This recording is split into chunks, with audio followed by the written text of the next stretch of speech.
Hello, everyone, and welcome to episode 471 of Tenno Clock. I am MDRLOz, and this here is Xeno. Right, we're going to sit here and talk about Warframe as we have done for years and years and years, and it's the first episode of 2023. Hurrah! Hurrah! Huzzah! Right, so we will begin this episode, like we begin so many of the others, with looking at some emblems. So Xeno, show us some emblems. Ooh, there is some good emblems. What do we think? So I just want to put. I feel yours sadly wins, but not because it's good, but just because it has to on principle. On principle? It's got a T and a C, which technically could mean 10 o'clock.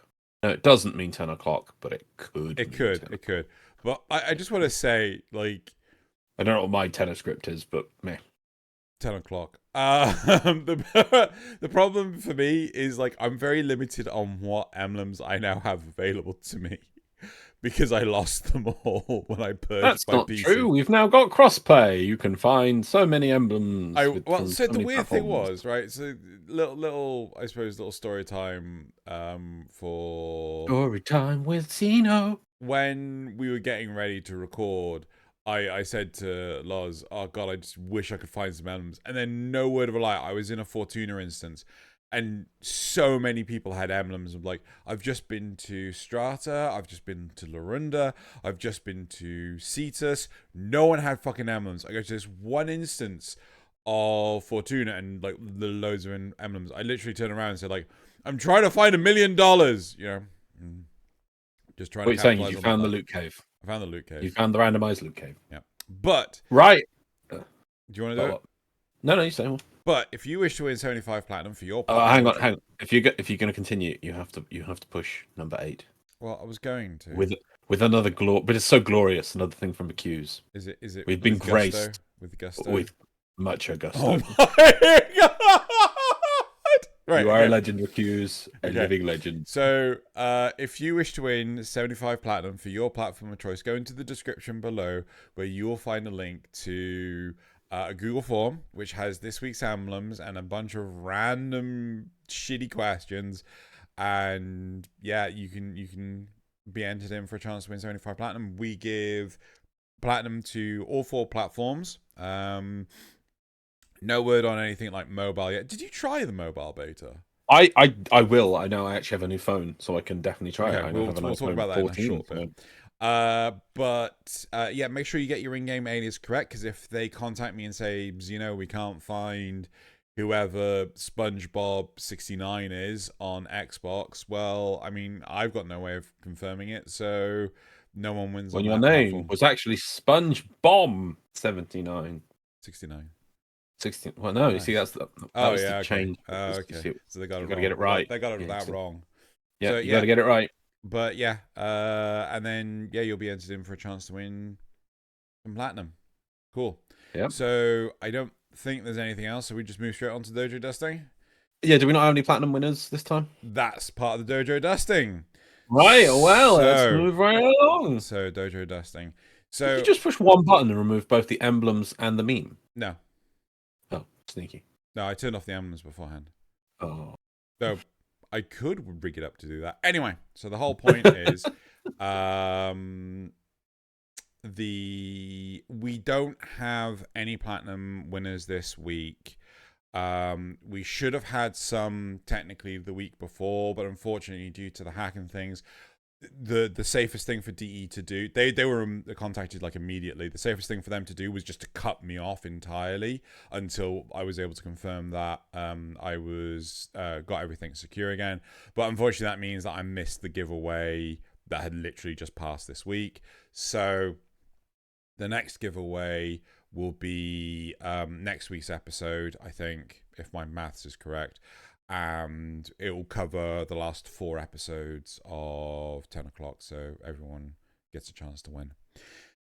Yeah, so sorry about that. There was like nothing I could do about that because they added me back after the distribution had already gone live. So it is what it is. Sorry. Right. In other news of dojo dusting, we have finalized more details. No, I'm in the wrong section. More details about our charity stream. So the 28th of January, 2023 at 1 p.m. GMT, which is 8 a.m. EST, we will start the 24 hours in Elden Ring. We're going to confirm between ourselves whether or not we're going to do the seamless co-op mod. That means that when one of us does the boss, all of us gets the credit for doing the boss. But unfortunately, it means that invasions can't happen, so no one can invade our game. So Lars, myself, and Nazeth have to confirm that. Is invasions important? Do we want invasions? Well, it just means that people can try and attack us while we're playing. So we want to talk about that. We just need to sit down and we need to confirm. But the game is typically 3 players only, but with seamless co-op we can have 5 players if the guests want to join us. Majority of them don't. Majority of them don't play Elden Ring and things like that. So we're doing it for 24 hours. All the proceeds will go to St. Jude's Children's Hospital, and you'll be able to watch it from the 3 different perspectives. So myself, Loz, and Nazeth. Myself and Loz will be on YouTube, whereas Nazeth will be on Twitch.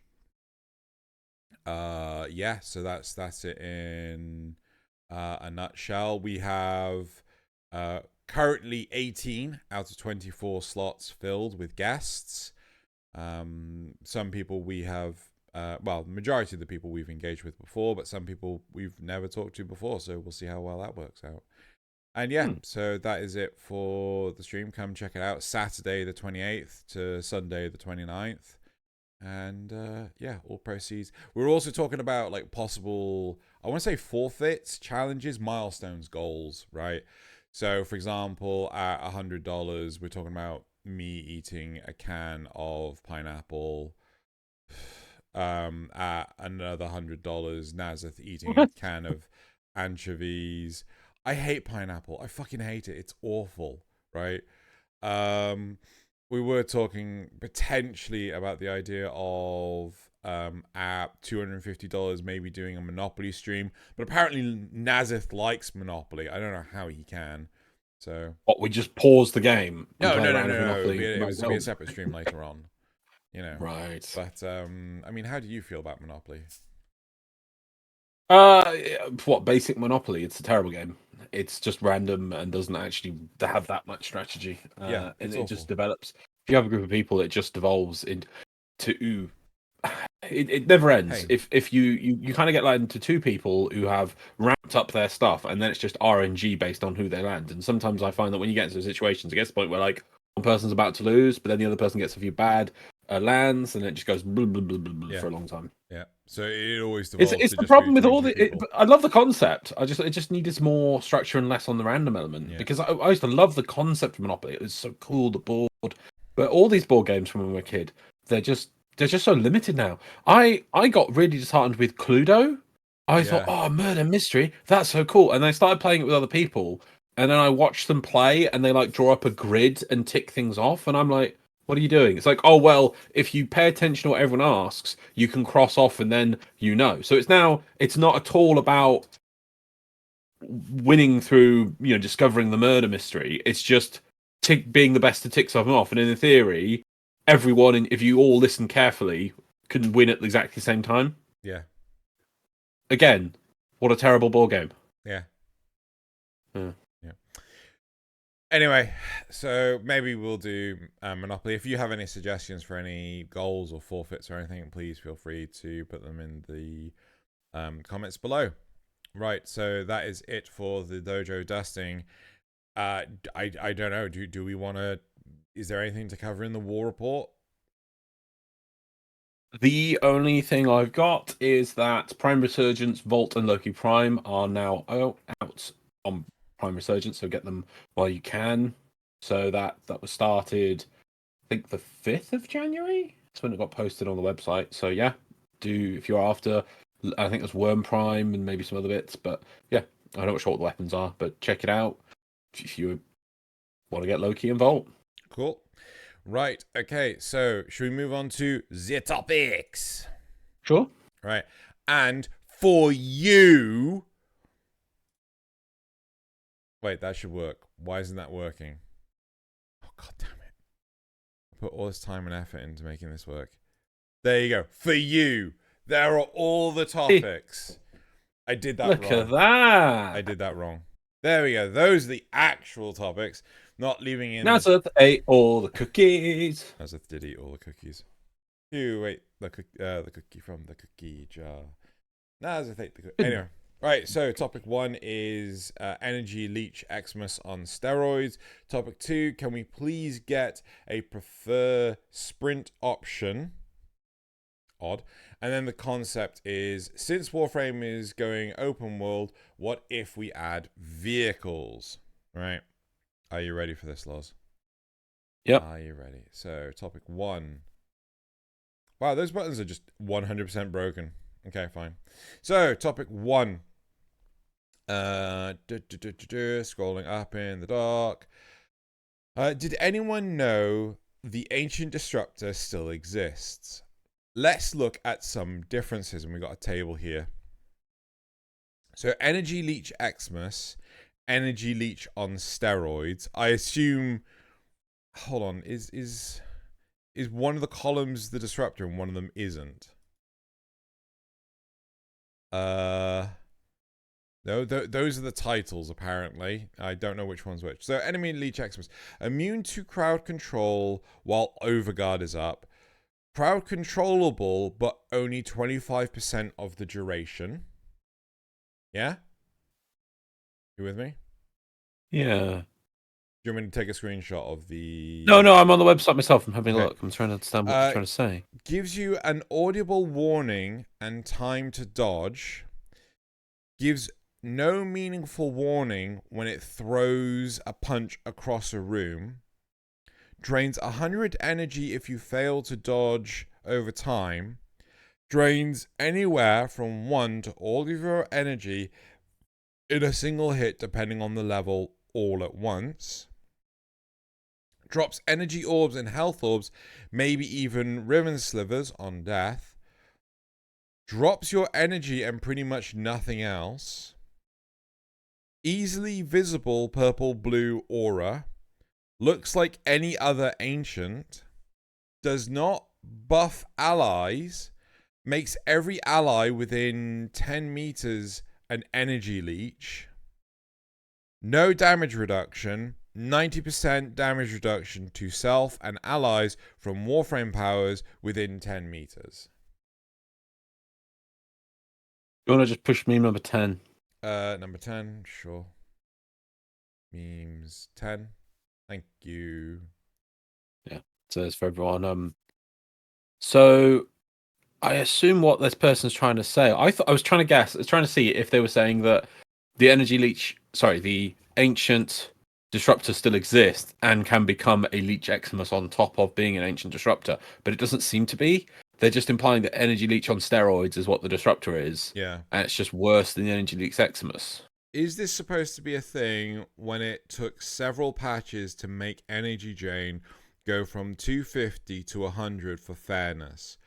But this one boy drains up to 600 energy on Steel Path.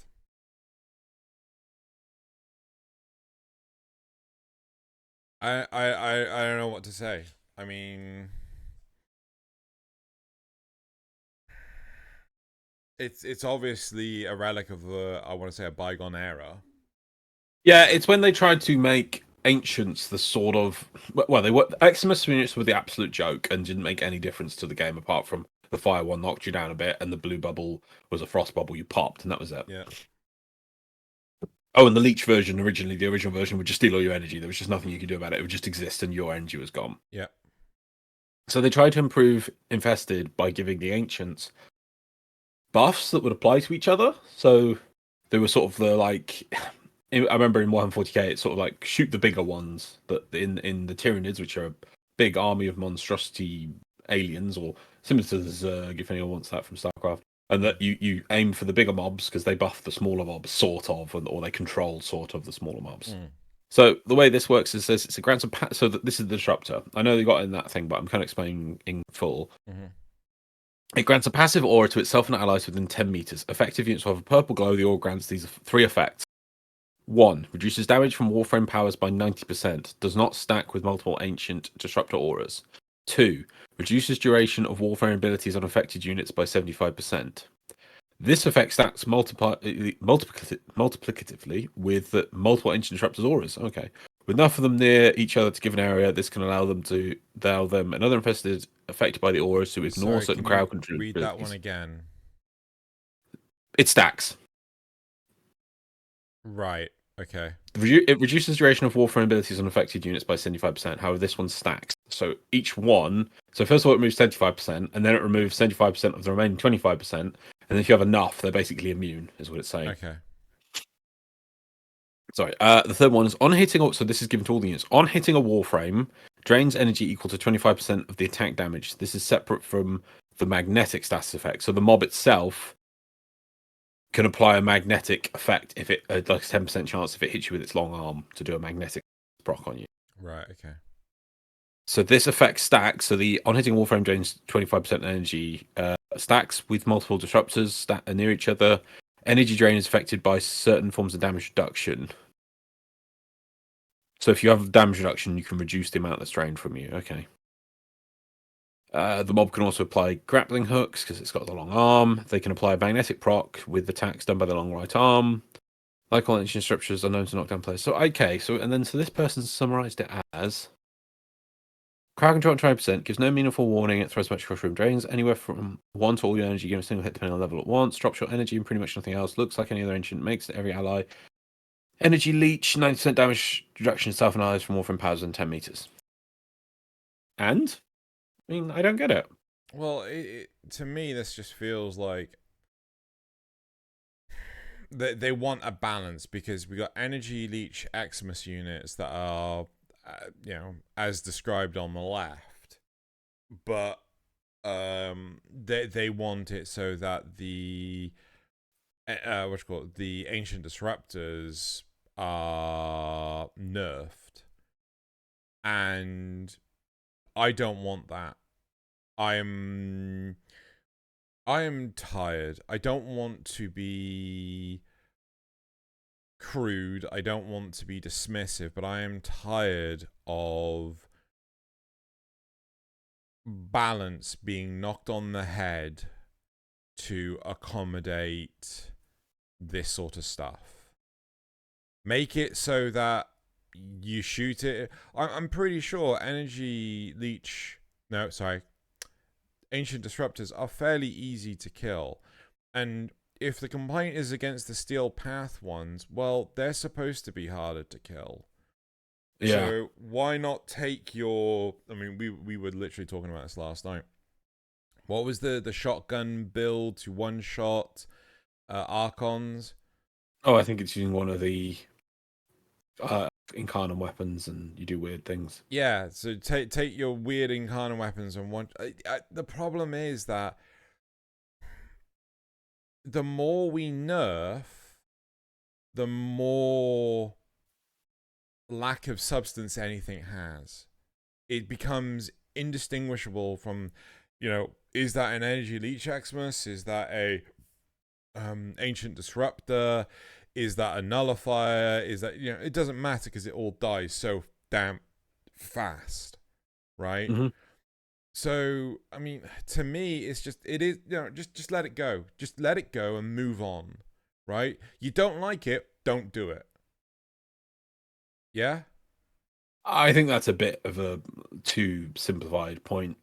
So, that if you don't like it, don't do it. It's just a bit too reductive. This is so most of the mobs in the game are quite similar. The game is quite samey for all the factions. Finally, they've identified something which stands out because it actually has a few teeth in its jaw, unlike everything else, which just gums you to death. And it stands out, so they pick it out and they say, "I don't like this." And this I feel is even worse than the nullifier stuff. I remember the days of people complaining about nullifiers, and one of the big complaints was how if people would say, "Well, you can always melee it or something like," but if I do that, it'll get rid of my buff.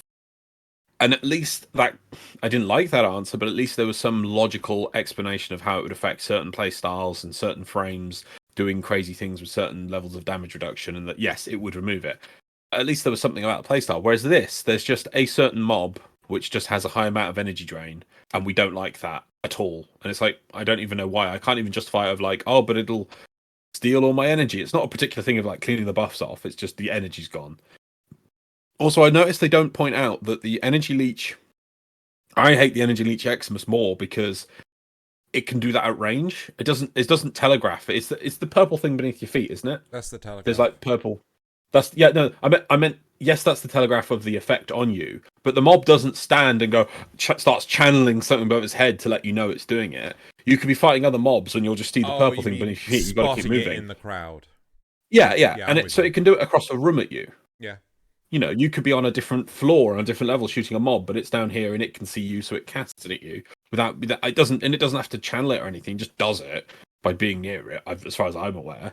Whereas this infested one, if you notice, it's itself and all mobs within 10 meters.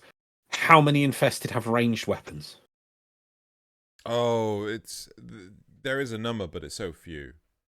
It's so few, and they're not the best of ranged attacks anyway.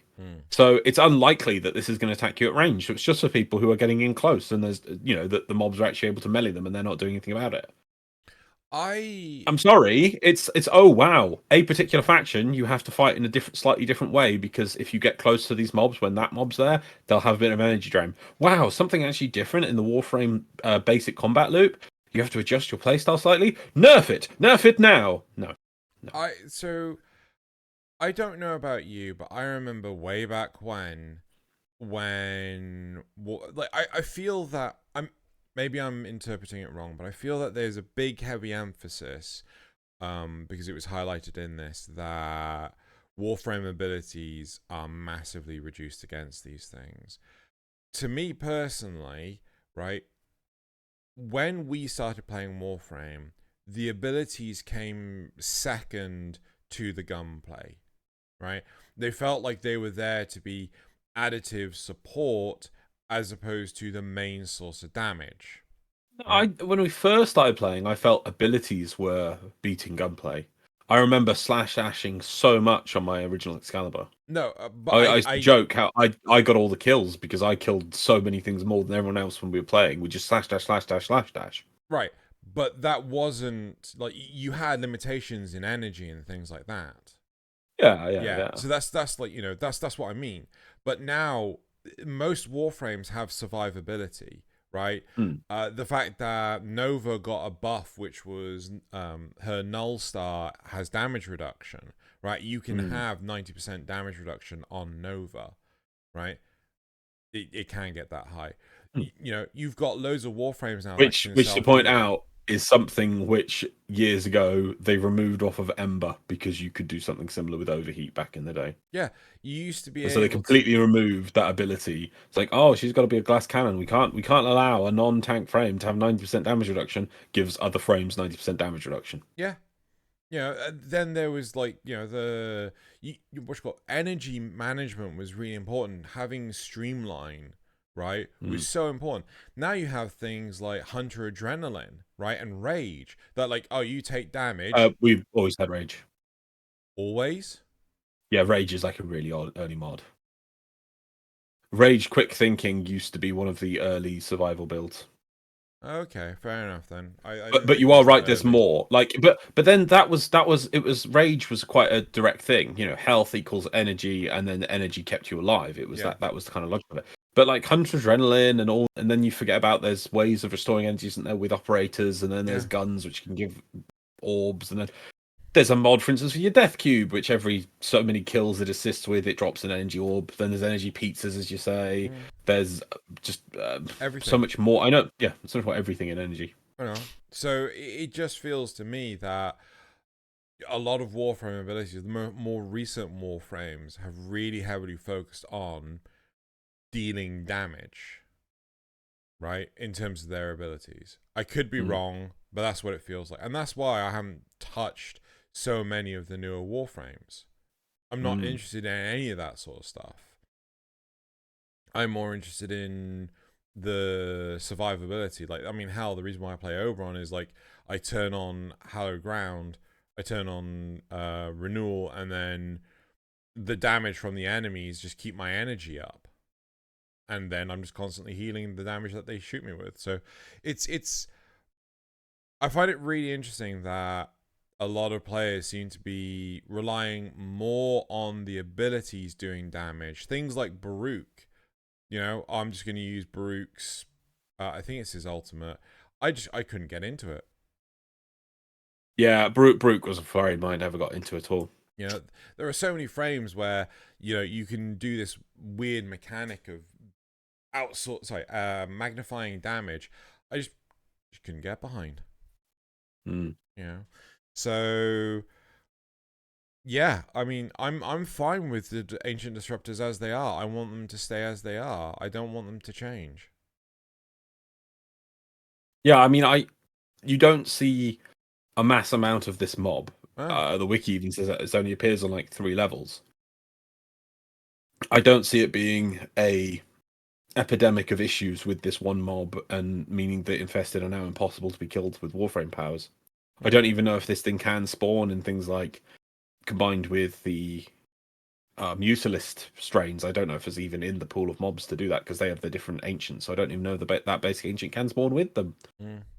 So I'm totally against just nerfing this because I compared it to this other leech system we got in the game, and it's better than that, and thus it must go. Like what is there not? There's no. We can't have any difference. It must just be, well, that's the standard of how energy leech happens. It'll must be like that.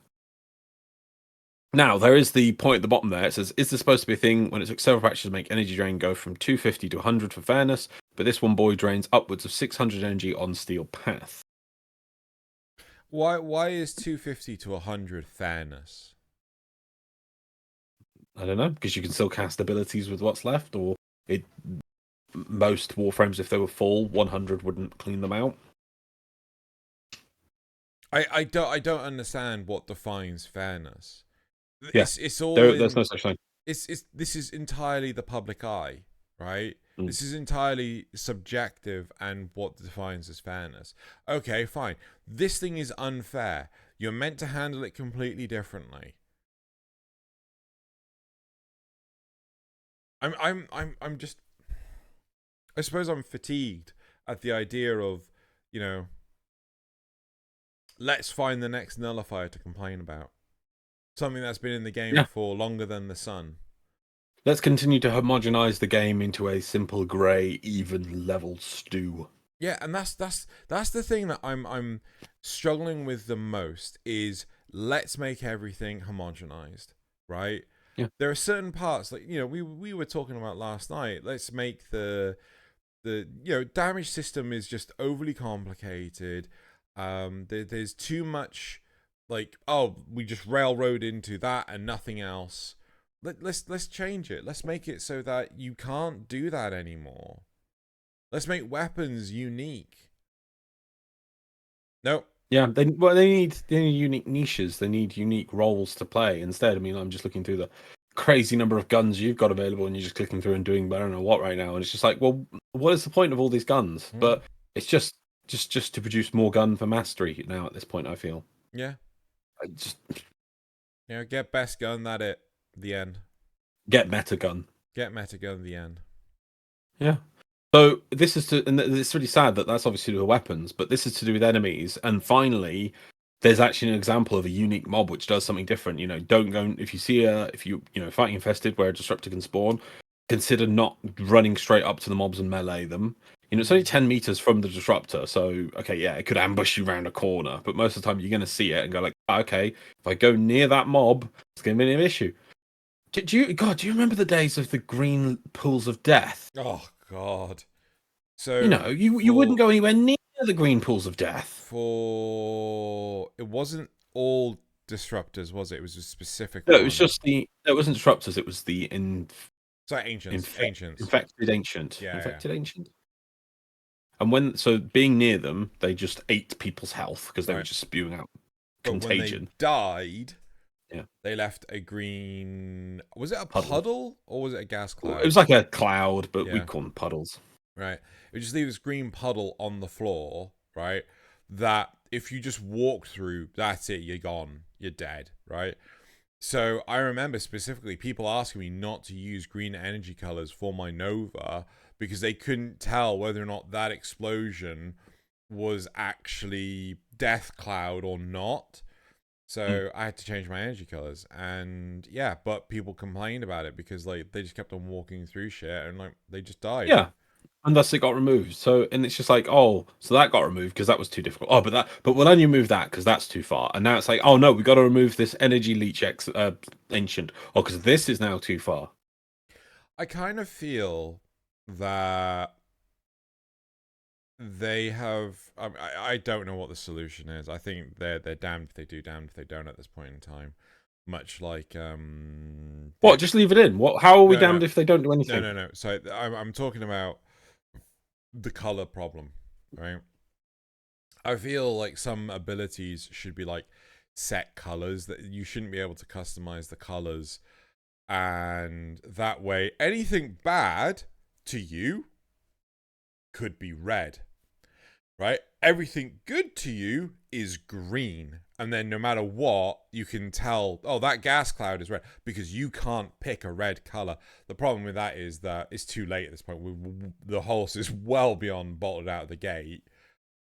But Well, what they could add in yeah, is a player choice item option in the menus Mm. where you turn all your allies' ability colors to green and all enemy effects to red. yeah, I'd be 100% on board So with it that. overwrites it Yeah. if you want. I know it wouldn't be good for colorblind people, but it's just Well, maybe something. you could tweak it. You know, all negative effects are this color.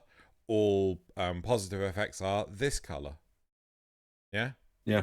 I think it would have a huge positive sway because like, oh yeah, don't stand in the red goo. What red goo? Turn on this stupid thing. It's like, oh, that red goo.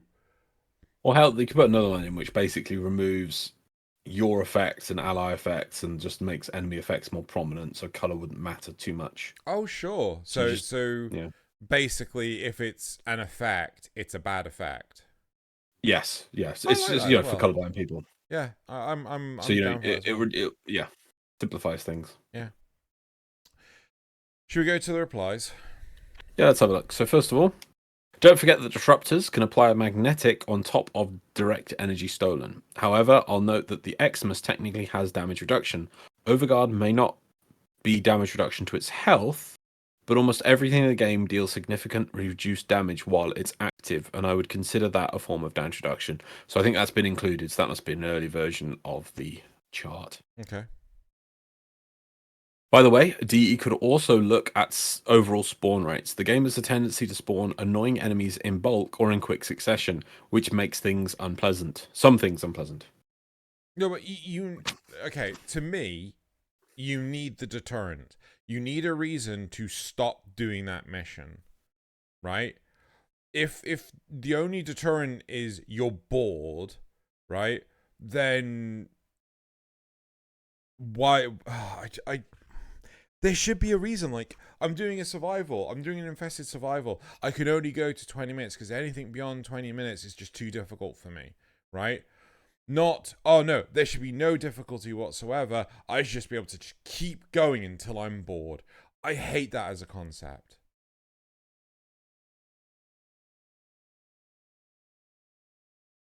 Yes. And also the fact that the game sometimes bundles up enemies, so annoying enemies in bulk or in quick succession, which makes some things unpleasant. Yeah, it's trying to. The game is trying to shake up the spawns instead of going have one mob, have one mob, have one mob, and just it just doesn't change. It sometimes goes pause, pause, pause, have a wave of enemies. Which, if it does do that, which I don't know if it does, it's quite impressive because that's closer to things like Left 4 Dead's. I can't remember what it's called, script director, or AI director.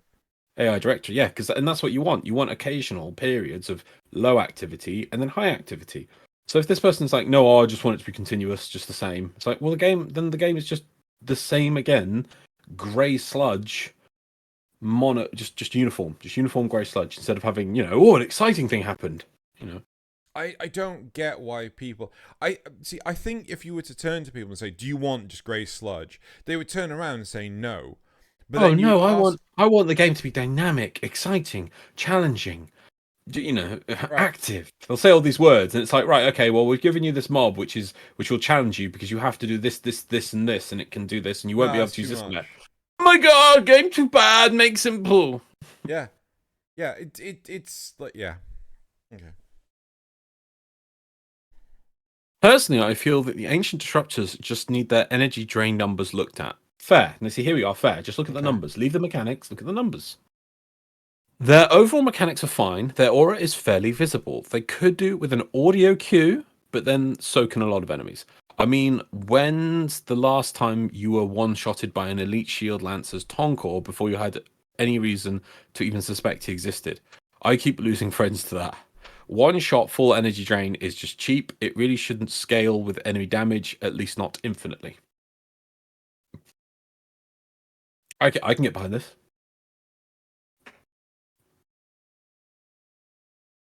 I feel, from recollection, Shouldn't the feel. You should think.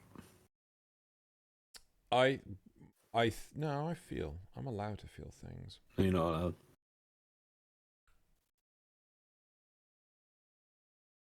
But can you think a memory? Yeah. I think I recall. Fair. Okay, fair. Anyway, I think I recall when fighting infested, the one mob that really puts me in a position of nope, I don't want to deal with this anymore. Are the energy? Are the ancient disruptors? Yeah. Right. They are the only reason I kind of stopped doing the mission. Like, nope, this has gotten too hard now. I'm out. Oh, that yeah. The appearance of those in the enemies you're fighting can alter the gameplay to make it feel more of a challenge. To the point you're like, right, yeah, I've hit my limit of play. Time to leave. And I'm just like, leave them alone. Leave Brinley alone. Kind of. I was actually thinking more of the I side can get project. behind this talk about the numbers though. Because Well, it seems to, it's probably the amount drained is more than likely they based it on a scale of how it was originally based on the damage of the mob and what level they expected the mob to be, without ever the adjustments from Steel Path were never intended when they did the original calculation of how much energy it would drain. So now it might not, the upper cap of how much a end game Steel Path versionless mob could drain could be like 2,000 energy per tap. It doesn't kill you outright, but it drains all your energy just because of the way the calculation works. So I can get behind adjusting and looking at the calculation, maybe putting an upper cap of 300 maximum energy per hit drained or something. But at that point in time, you're talking about Steel Path, right? And my question to you is, should the game, like, Steel Path is meant to be just for fun, just a hard mode for fun, right? The whole game is meant to be for fun. Touche. But should Steel Path have balance adjustments separate from regular path just because it's supposed to be for fun? It wouldn't be just for Steel Path. I would adjust the damage calculation the way it's working, which would apply to both the normal and Steel Path mob.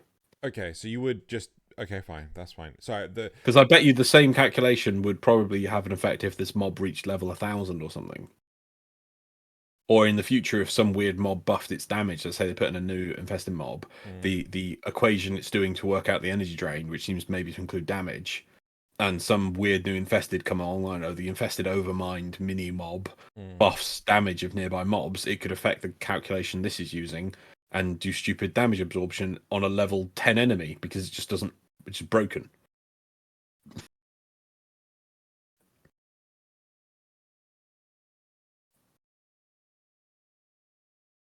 That is fair, but we're not talking about a scenario where okay, yeah, fine, take a look at it. Yeah. We're not talking about a scenario where we have this weird multiplication of events and things like that. We are talking about the comparison though of what they currently do versus what the new energy leech does. Personally, I think it's fine that the thing can just wipe out your energy in one shot. We have so many ways of getting energy back. I don't know. I think if I had like 2,000 energy, let's say I could in the future hit that, and this thing just wipes it out because of silly damage equation, that feels a bit wrong. But it I could mean, do it from level 1 or level I mean, 1,000. I'm not. I don't want to get into specifics of like Mhm. exactly how much I think the maximum should drain, but to be honest, I just think maybe they could have a look at it. And I don't like doing this comparison versus the excuse me versus the Xmas. I think that's completely redundant. It doesn't matter what the Xmas does at all. It's like, oh, this thing drains energy like this, so we need to compare it to this. No, it's not. These are separate things. I don't care that they do something similar. But Destiny has this one braid mechanic, so Warframe should have it. That's not what this is talking about. I know, but it's a similar, it's just taking it to the an nth degree further. I don't know. It's just, but I just think it's silly. It's like these mobs are supposed to be different, and this it enables faction difference. It gives something unique. It's variety, and they're just saying, oh, but this works like this, so this other one has to be only as strong as this, and that's what's sitting as a mistake. Okay. I like the uniqueness. I like the mechanics of it. I just think maybe there might be a revisiting of the equations could just be beneficial. Right. I'll agree to that under one condition. Okay. Xmas units can have their weak... Sorry, Energy Leech Xmas units can have their weak spots back. What's that got to do with Disruptor? I just said I think they're not linked at all. Yeah, well, I mean, if we're changing one thing, why not change the other? That's a separate issue. Go talk to someone about those. I don't care. I just want to think that I'm not even guaranteeing. I just want to have a look at the way the Disruptor's equation works, and it does sound like it was designed from yesteryear, not taking into account the things like Steel Path, and that's caused a bit of a error. And now you're saying, well, if you want a full look at this equation, I demand that you make this other mob like this. I'm like, what is no? It's a completely separate issue. Okay, go talk about that elsewhere. Fine. I'm just saying that this mob might need a bit of a look on the mechanics. Nothing on the not the mechanics, the equation. The numbers. And you're like, oh well, then you must change this on the mob for some reason. Ancient disruptors are fine. The major issue is DE allowing their hookshot to be able to drain energy. Hookshot has a fast travel time, short cooldown. Multiple ancients can spam it. Aimbot fight the infested in an area with lots of pillars. You'll notice there isn't much energy drain. With a wide open room, there's tons of hook shots everywhere. Right. So because there's more than one, it's problematic. No, they're just saying they're saying it's fine. They've said it's fine. It's just that what you need to be careful of is the hook shot from the mob. And if you know you're going to fight the mob, just fight near pillars. It says the major issue is DE allowing their hook shots to be. Oh, okay. No, they're just fine. I just think they're fine. They're fine. They're just saying they're in. Yeah, you might think that I think we're too programmed to see these people are whining, but they're just saying the major issue what you're having basically is that you've allowed this. So how you fight that is how to overcome that is you fight the mob like this, and it's like that's fine. Yeah, that's good. They're using the environment to beat the mob. I'm like, wow, that's good. Yeah. Like, for instance, where you're fighting now in this large area, if they were just all around you, they could, they could all tap you at once or one after the other and drain your energy. So what you need to do is maybe use a bit of terrain to your advantage. There's a few rocks over there. Fight behind a rock, get a few of them out of line of sight. That's what they're saying. It's good. I'm interested how many ancient disruptors you could actually get at any one point in time. Because this is neither here nor there, but I know that the game's engine is designed to recycle the same. I think it's 30 mobs. So multiple of them will be like the shield lancers. Multiple of them will just be is it troop? I can't remember what any of the bloody mobs are called, right? Crewmen or whatever. How many disruptors would you get at the same time? I feel like it would be maybe 2, 3 tops. Maybe 3 in a rare example. Yeah. So. But then if each one drains 200 energy, then they'd be up to 600 really quickly. I think you're just drain all your energy, regardless. Yeah. I have drained nothing because it was already trained. Ancient disruptors are fine. Before really high levels, Infested is the weakest faction in the game. Later, toxin attacks will become dangerous. One-shot shield gate bypass, which is also fine, seeing as it is the only damage type you can become immune to in a squad. Wait, what? I don't know. You can become immune to toxin damage attacks? If you at home know how you become immune to toxin damage effects, please let us know. Interesting. We do not claim to be experts of this game, and there's just so many bloody things in this game these days, we can never keep it all in our bloody heads. Damage system is too complicated now.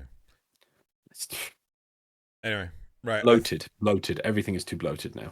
Yep, right. I think we're done with this topic. Should we move on to the next one? Yeah. Cool. Right, let's move on to the next one. Can we please get a prefer sprint option? Since I'm now on the third broken controller that the R3 button is going out on from toggling sprint so often, I felt it was a good time to copy paste an old archived thread that got closed. At the start of every mission, the first thing I always do is toggle sprint on. 99.99% of the time I want to sprint, not walk. It just seems like an unnecessary step to start on every mission. The only time I don't sprint is when I'm running fissures on Titania, and I hate a vault slash. I have a vault slash wisp buff my speed. It's even worse in open worlds, given how often I get pulled out of. How often you get pulled out of sprint from parkour or obstacles. It's even worse on open worlds? Really? I have no idea what we're talking about. Keep going.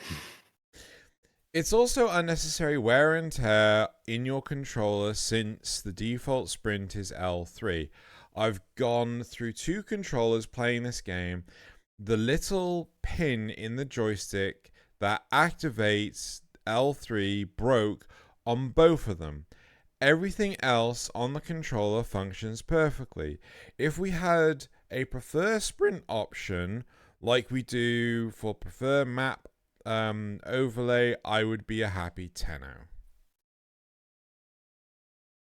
I mean, I'd kind of like to know what do we is there a way we can actually? Okay, we actually have they're playing on PC. Are you able to load up Warframe? Get their account name. It's on the forum post, and just tell me how many hours they've played. So Loz is gonna look that up.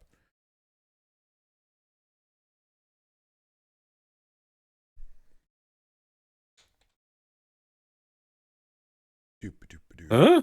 What? Well, they're on PC. Yeah. Well,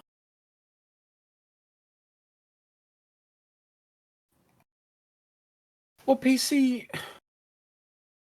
They destroyed the controller support on PC. Well, in my opinion, because they made it have all this ridiculous thing that as soon as you touch a controller, it goes into controller mode, and as soon as you touch a mouse or a keyboard, it goes switch back into keyboard mouse mode. Whereas before they had it absolutely perfect, and it was you could just combine the two. The reason for this, as everyone knows, is I found the best way of playing was left hand on the left side of a controller for the stick, and a right side on the mouse for mouse aiming and things. It was just the best. It was the best of both worlds. And then they were like, "Oh no, you can't do that. Why? Because as soon as you move the stick, it's like controller mode, and then you go to the mouse, like mouse mode, and it would mess up just everything." Okay. But then for this person to be using a PC and it's a third person shooter, I guess they could. To be honest, DK would play specifically on controller while being a PC player. Some people just prefer controllers. I personally don't get it, but I think it's because we're talking about generations that played first person shooters on controllers as their first form of playing it rather than a keyboard and mouse. I just can't aim with a controller stick these days. No, that's why I got my Steam controller. I will be mortified when that thing breaks. Mm. I mean, Probably good have thing to, I'm an electronics degree, and I could probably repair the thing. or you'll just have to hire someone to build you a new because you can get them done. 3D print me Custom, a Steam controller. or something better. You can come up with the concept. I'm happy with the Steam controller. Huh? Profile. What? Was it? Profile. Is Can you just copy and paste it? nothing's happening. It's profile, right? I thought it was like show profile. What, show space profile or No, one word. show?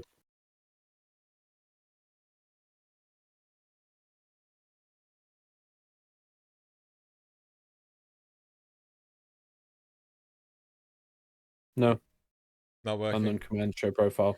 And maybe it's the case of we need to know their numbers. Because they did Maybe the it's. whole hash thing. Well, let's try. If you try me, just do /profile. Yeah, that's not working either. Maybe it's the Try go back to the profile Xenogelium 544, like hash 544. profile Xenogelion. Just put space. No, it's just hash 544, like in Discord. Cannot sync to Warframe database due to no internet connection. What? So it said. So that's a bug. Can you add them as a friend and then right click and show profile and then remove them? Hang on. How do I get back to the set rather than the You have to go to the nav console. Yep. And then go Earth. On the outside of Earth is the the orbiter. Yeah, that's.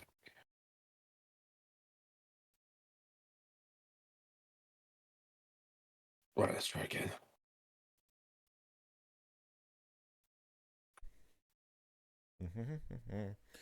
Very important. We know. I think the profile command is just broken. What was your numbers again? 544. 544. Cannot sync to Warframe database using no internet connection.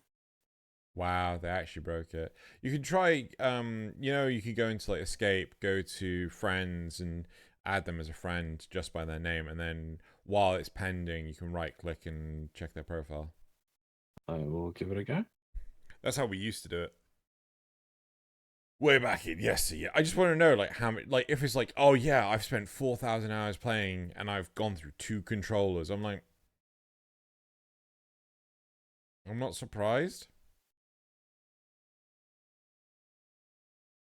Given username doesn't exist. Am I spelling this wrong?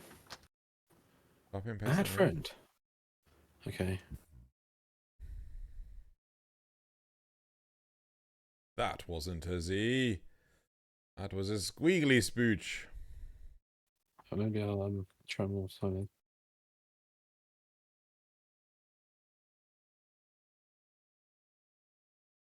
Yeah, the profile command doesn't seem to work. Communication friends. So okay, so I've added them to a friend. Then how do I Go to pending. Right click, show profile. Profile. We'll get there, guys. Right. So go to stats and then playtime. Well, they're legendary 2. Right. Time played 235 days, 21 hours, 15 minutes, 10 seconds, which is 5,661 So hours. 2 controllers for 5,000 hours. Right. I can't imagine this is the only game that they have spent playing with these 2 controllers. So it just feels like, well, yeah, this is just general wear and tear. Yeah, that's a lot of hours. So, I mean, like, please comment in below. Do you think that 5,000 hours is a lot of time for 2 controllers? well, if they're on PC, why can't they just rebind it to a different button? It's a fair point. Why not put something less used on L3 or R3? Sure. Or just don't use those sticks. I mean, I don't know if the full map of... I don't know if all the buttons on a controller is used entirely. I'm pretty sure it is. There's so many buttons and commands in Warframe, you more than I don't think you'll fit them all on a controller these days. But if it's something that they're always pushing, just put something less used there. Yeah. Like show marker is probably one to put on that. Yeah. Place marker. Just swap it. On a Xbox controller, I know that used to be select, so just it's not a good point for run, but move things around. No, but even so, select is like, if they're just toggle sprinting, select is a better button than I'm in complete agreement with you. Just move it around. Yeah. Right. So there's two things here. One, they can move around because Warframe is a lot more forgiving than most games. It really is. I do want to give this a plus point. We don't. Yeah. It's hard. We always forget the plus points compared to other games. You can rebind so much stuff. There's so many options. Two, this person doesn't seem to be just regular use of a gameplay. They play a lot of Warframe. Yeah. So it's like, and they may play other games as well. So it might be that their controllers are being used loads. I mean, that's a lot of hours. Yeah. And so if the things wear out, fair enough. I mean, that seems fair to me. Yeah. And then the third thing is, though, as for the actual thing themselves, I don't see any problem with putting another toggle in for them, though. I'd also love to know what kind of controllers are they using, right? PS2 controller. I mean, PS. Hang on. They did say. Where is it? I swear I saw it. I just use PlayStation controllers. Right. So maybe look at Xbox controllers, right? Maybe look at, more robust. I've known some people to go through mice like there's no tomorrow. I'm like, what the fuck do you do to your mouse? Right? Well, you make a fair point. I've gone through, in the 10 years playing Warframe, I normally use Razer mice, and I think this is my 4th. Right. Whereas I transitioned from one Razer mouse to my Logitech gaming mouse, and that's it. I've never replaced this mouse since. Right? Some devices don't last the same, right? They don't have the same wear and tear. I'm trying to say they don't have the same lifespan. That's the word I'm looking for. And some people just go through them like there's no tomorrow, right? I am more inclined to go through keyboards because I accidentally was a twit and destroyed the keyboard than I just mashed it into the ground and buttons stopped working. Right? But I've known people to do that as well. Just like, my keyboard stopped working. I was like, have you tried stop punching it when something goes wrong? But I feel that, maybe the PlayStation controls are just not durable enough. If it's a case of they've gone through 2 PlayStation 5 controllers since the PlayStation controllers came out, then maybe the PlayStation 5 controllers are just not... I thought they were going to turn around and say, like, oh, these are the Switch controllers. And I know that the Joy-Cons have terrible drift and things like that with the sticks. But, yeah. Am I opposed... No, I feel that putting the toggle in wouldn't be too bad of an issue. I mean, why not? No, I don't think it is. But at the same time, I mean, I want my sprint bar back. Stamina. I want my stamina bar back. So, on to the replies then, I guess. Yeah, just to reiterate, I'm fine with it if they did implement it. But yeah, let's get to the replies.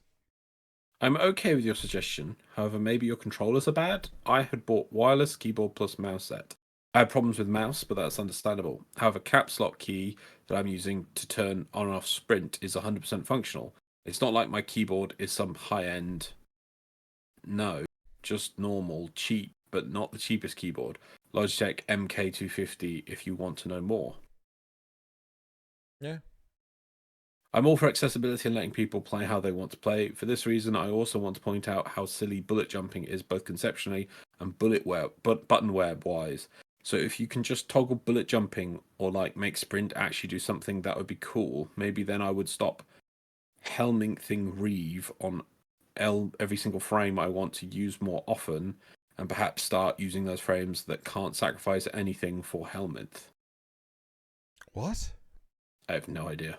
I kind of get where they're coming from with bullet jumping, but again, don't mash your controller / keyboard. I'm still not sure why auto sprint is deactivated with each state change. Arcwing, K-Drive, Mech, etc., especially annoying on Carl missions.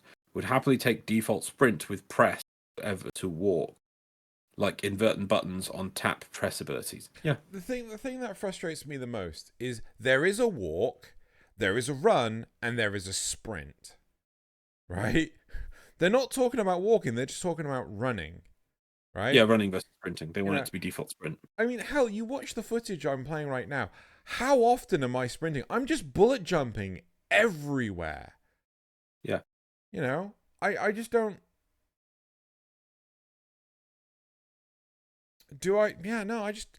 Like, I got more issue. If it was a choice of like, oh, do I have them fix the sprint toggle when transitioning to Arcwing, or do I make it so that my abilities stay? I'd rather the abilities thing. I'm kind of surprised this is a topic, but you know, anyway. That's it. Okay. I got no issue if they want to add this, but at the same time, you know, I'm not going to lose any sleep if they don't. And I think the best solution, personally, is what you've suggested. Rebind the controls. Yeah, I maybe I could search the topic and see if that was suggested, but I don't get why it's not. I mean, we when we did when we played Darktide, like one of the first things we did, I think you found it on Reddit or something, or it was a YouTube video. I think a YouTube video. Yeah, it was to rebind the controls, so it was XYZ. You know, so sorry, it was like stop using. Oh, it was mouse up to swap. Oh, that was weapons. my no, that one was my idea. Okay, so before you could swap between weapons and grenades using the mouse wheel. Well, you had, yeah, basically the mouse wheel was cycling through 1, 2, 3 and Or forward 3, 2, and back 1. on the mouse wheel. Yeah, was doing each direction through that sequence, which is stupid because you don't want to be cycling into your grenade in Darktide. It just is weird. So swapped it to forward on the mouse wheel, cycles between 1 and 2, which are the weapons you want to be swapping between. And then cycle back, just go straight to grenades. Because that's what you want. You don't want to have to think, oh, let me just swap to my ranged weapon because I need to shoot someone. Oh no, I've swapped to my grenade. Oh, let me swap out again, because you've got to remember where you are in the sequence and which direction you want to go. Yeah. The thing that also was the middle mouse button was the special effect of the weapon. Not the alt fire, it was like the special. So like if it was a chainsword, you weren't so right click was blocking, left click was primary use. Middle click was turn on the chainsword itself, right? Yeah, again, rebound it to you're gonna want to do that. Yeah, you're gonna want to do that a lot, and you want to be directing it. The middle mouse button, like with the stick, is not something you want to be pushing. You want to push that. Yeah, you want. Of course, you want to use it for some things, but not regularly. So put that on now. Q, and Q, if people don't know, was for the grenades, because that was now swap. Because you didn't need that, because you were gonna mouse wheel down to or backwards to go to grenades. So there's no need to have 2 grenade buttons. But the other thing was the dodging. You could swap dodging off of shift onto space or something. I can't remember now. I muscle memory it, but yeah. But that's the first thing I do whenever I play games these days, is I rebind things and put things on the side of my mouse. I can't remember. Do you jump? It's I can't remember if it's shift or I think, or maybe dodge is on jump, like a double tap, and you can swap it so dodge is on shift. I can't. We haven't played in a few days, so I can't remember what it is. But there's some way to adjust that. Memory. Fair enough. Yeah. Okay, should we go to the concept? Mm-hmm. Cool. So moving on to the third topic, the concept. Right. Okay. So since Warframe is going open world, what if we added vehicles? I've gotten tired of jumping around like a grasshopper to get to places. Can I just stop and point out that this is a topic from 2017? Okay, that's fair. Because before people say, "Wait, this is weird," there's fast travel and things. Yeah. Right. I've gotten tired of jumping around like a grasshopper to get to places, and I pretty much do the same thing mid-battle. However, since Warframe is too soon, is too soon to have. is soon. Oh no, Is it's too too soon soon to have. have. I think that's soon to have. Open world. I was thinking that it might come back if they decided to add buggies. I think I might come back if they decided to add buggies. And to be honest, I do want these buggies to feel great when driving and also be a part of the gameplay when using them. I know, Archwings might make them obsolete already, which I really hate, to be honest. But there's more to do with them than just take you from place A to B.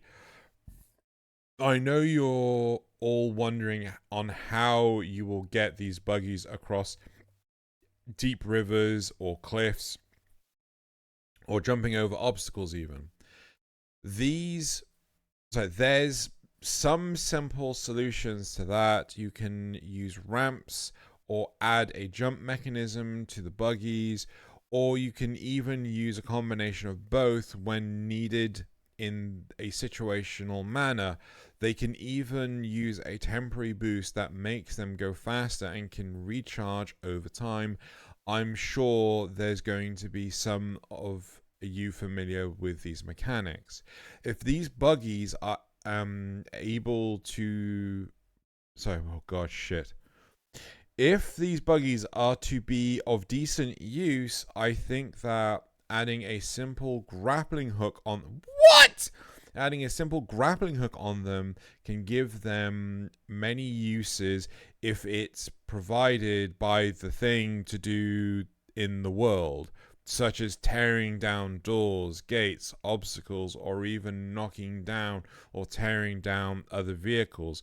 We can also add weapons to them for defense purposes that work at close range, such as spikes or electric rails or something that explodes on impact.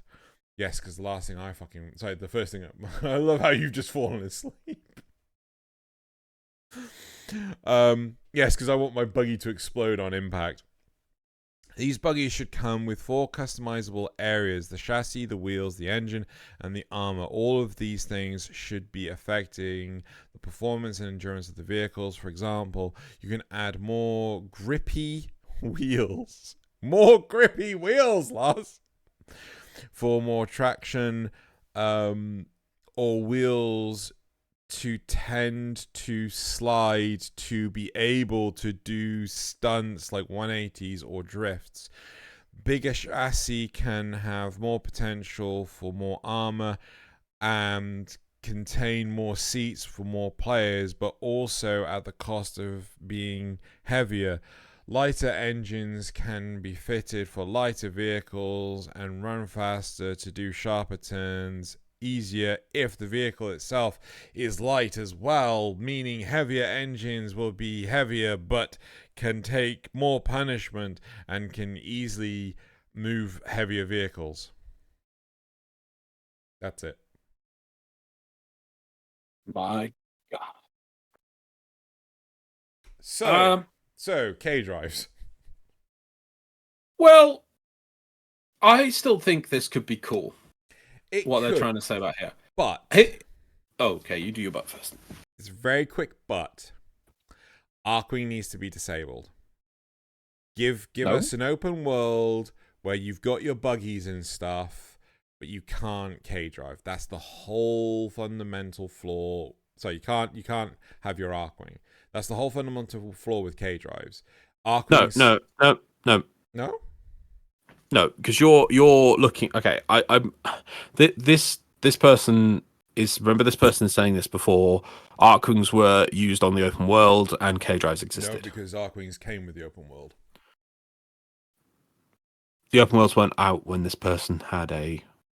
I said Archwings weren't used on the open world. How could they have been used in the open world when the open world wasn't out yet? When was this post made? 2017. Any specific month?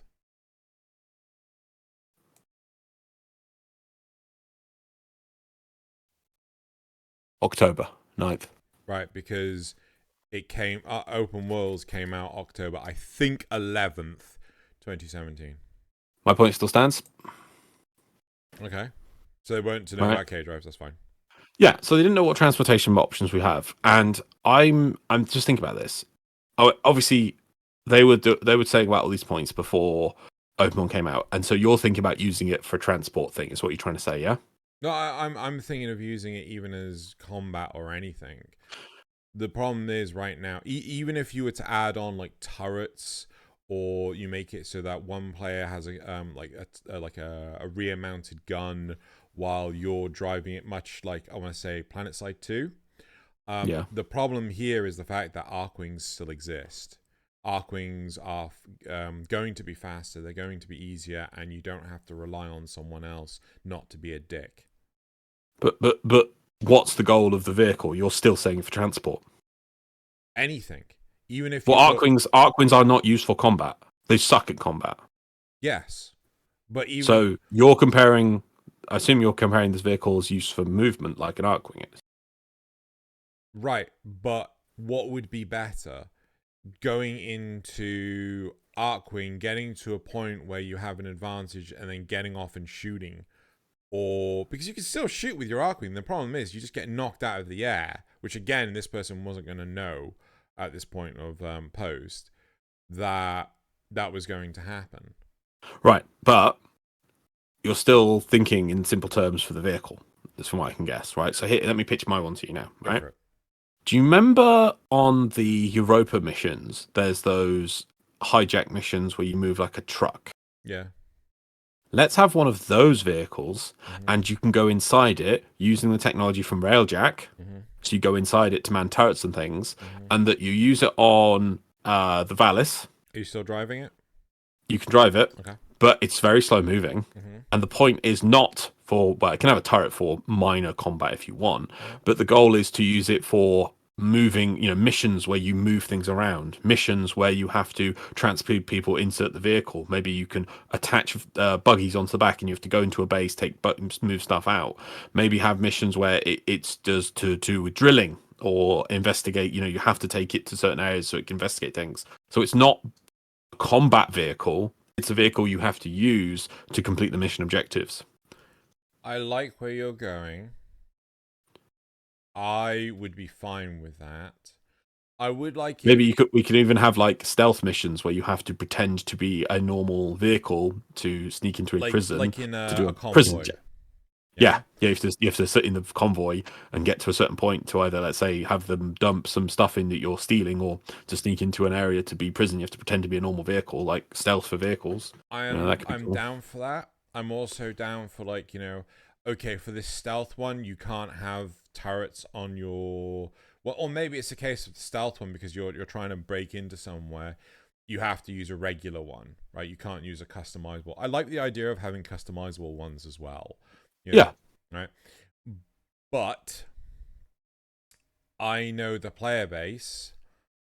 The player base will just not want to do that mission, right?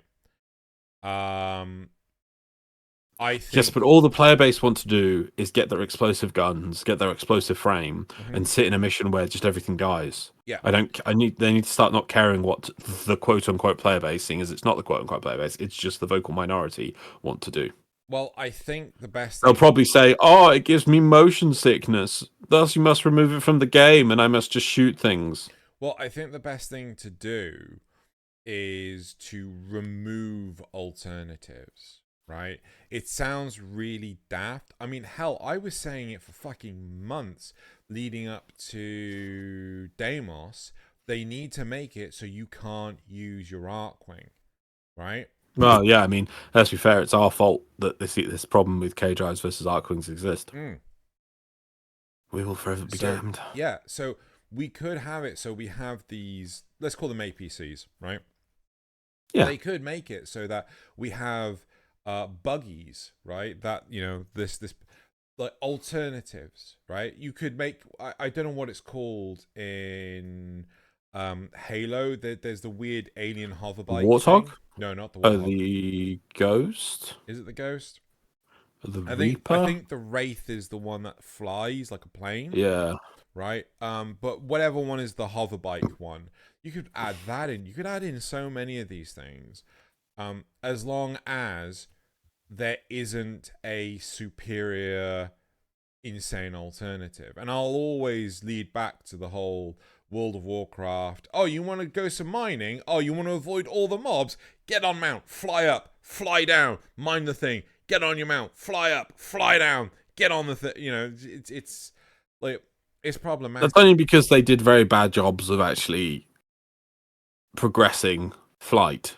That the best they did is, when you're in flight, that in certain areas, like a debuff happens, and if it gets to 10, you get shot off your mount. Instead of adding things like, I don't know, other flying mobs, which will keep you in combat and come down, because that's where all the dragons fly, and you're flying near dragons. I'd be interested to know, did DE try to put the Arcwing mobs in the open world? Did they try getting... Well, Dargans are in. Yeah, but they just shoot you out of the air? No, you can fight them in the air. Because you can fight with one, you can get in one itself. I always just find that but I'm wondering if they changed the AI for the Dargans and the Ogmas so that they just focus on you being on the floor and not in the air. I'm just wondering, because it's kind of weird though that, we're just fighting on the floor all the time. I was wondering what they tried. Well, they didn't try. Yeah. But yeah, I'm fine with this, but they need to get rid of the super powerful. I mean, hell, look at the Itzel. The Itzel had the blink, and they were able to get around so much further. And then all of a sudden, the Itzel no longer had the blink because and then everything had a blink. Well, you proved that the blink on the Itzel was more powerful than the dev tool for transporting around the map. Oh God, you remember that? I do. Oh, I remember that. Only because you just brought it up. I was like, yeah, Itzel's better. Itzel's faster. For people's benefit, we once had to go to DE to produce a video. We were showing Fortuna when it had just been readied for Captura session, so it was literally that morning it was readied. And we were going around the map, and they were like, if you want to transport around the map, here's a tool to make you move forward. And I think Xeno looked at us like, no, I don't need that. And they were like, why? He was like, well, come look. And looked at your screen. It's like, and he went, tap, tap, tap, tap, tap. Okay, I'm across the map now. Because the Itzel had compared infinite to energy. Infinite energy, yeah, compared to typing in a command to teleport like a short distance. I just remember seeing Dean's face, and Dean was like, "The fuck?" But, sorry, could you pause for a bit? Yeah, sure. I tell you what, I'm just gonna stitch it back together. Right. Hello, we are back. So, can't quite remember what we were talking about beforehand, but now we're back. It's been 12 days. There is something I did want to mention, is that they did try a vehicle system for the planes. It does work. Yes. Yes, they had that weird cuboid car thing. Yeah, with giant wheels. Yeah, it was ridiculous. And it did work. So they can have a vehicle system. And since then, we've had Railjack. So in theory, they could combine the two and have a vehicle we could also go inside of and shoot out from and do things like that. I think that would be amazing, in my opinion. I would like to see it. So obviously, not for... The problem is they put it in and just do basic stuff. And it's like, no, make it do the unique things we were talking about earlier. Yeah, I kind of feel that... Like, I don't mean to get a bee in my bonnet about this. The great thing about Railjack, comparing it to Arcwing, is that Railjack is still faster than Arcwing, right? So it can be quite advantageous for the players to stick with the group because they won't have to worry about it as much. They still have the choice to go, fuck it, I'm going to get into the Loz torpedo tube and fire myself at the capital ship and maybe get there first. But, it's not the end of the world to be driven there. I think the problem with Arcwing in the open worlds is they've effectively done the same problem that they had with Trinity, which is it's too good to begin with, and they need to nerf it. right? And this is, I'd love to see a vehicular combat system. How often have we described? Do you remember the assault mission? So the assault map type, the game mode for Unreal Tournament 2004, where you have to have you have a defending team and you have an assaulting team, or is it Onslaught? I can't remember what the fucking game mode was called. But the whole point is that you had a defending team and you had an attacking team. And it was lopsided. So if the attacking team got to a certain point in the mobile fortress, they could continue from that point, as opposed to at the beginning. They weren't all mobile fortresses. There was some just very standard. I remember basic the one castles. mission. I thought it was a mobile fortress. No, do you mean the train mission? There's like 2 trains or something. You could like extend a bridge to the other one, and then quite possibly it's been. There's those ones that were like castles with like walls to break through and things. Loz, how depressing is this? It's been nearly 20 years. Oh God. Anyway, yeah. So there's the whole of that, right?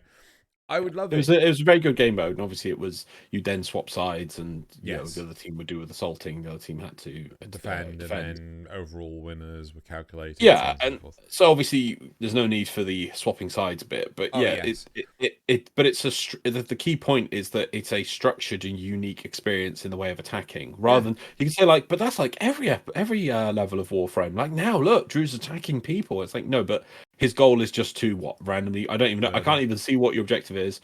I assume it's an exterminate or something as sisters at the same time, but it's just like you're not. There's no in this room. Find the key card for the next door, and then that will give you. Yeah. And you progress through, and then or maybe it's just the same missions always. It's just murder. It's just and that's fine.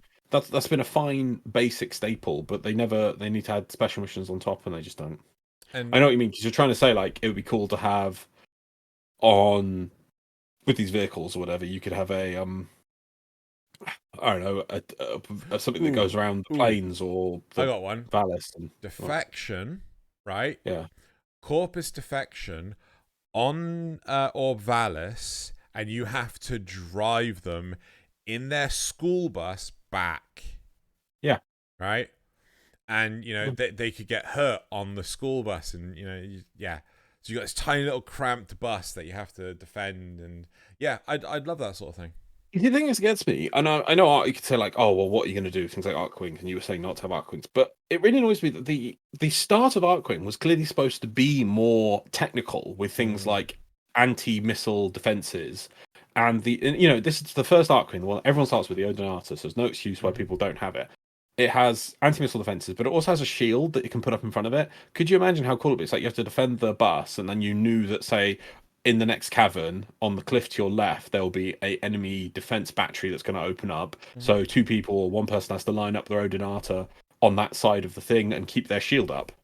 Or you can use Volt shields as well, so that you maintain this shield on one side.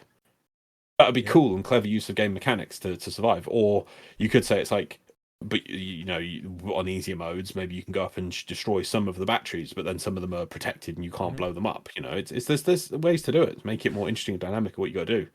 The problem is right now is that everyone wants to just take their Warframe and switch off their brain, take their Warframe and just murderize everything. Yeah, and that's all people want. And if anything requires neuron activation, it is instantly whinged about. And we're going to get into the graphs shortly, but I proposed, I think it was my idea, I proposed the whole idea of let's have it so that the content creators get access to the new content earlier, right?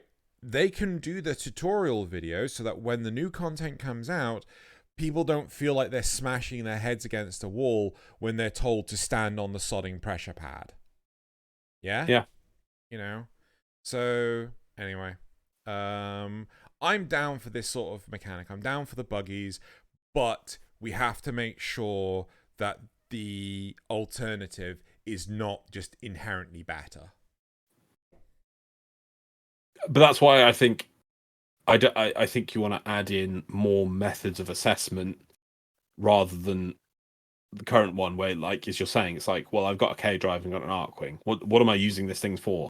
getting from this side of the map to this side of the map, which is better. Yeah. And there's literally no other.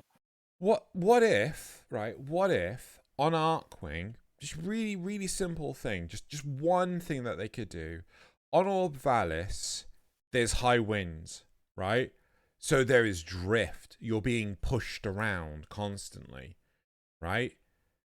Sometimes you can go with the wind, so you're faster. Other times you go against the wind, so you're slower. How does that sound?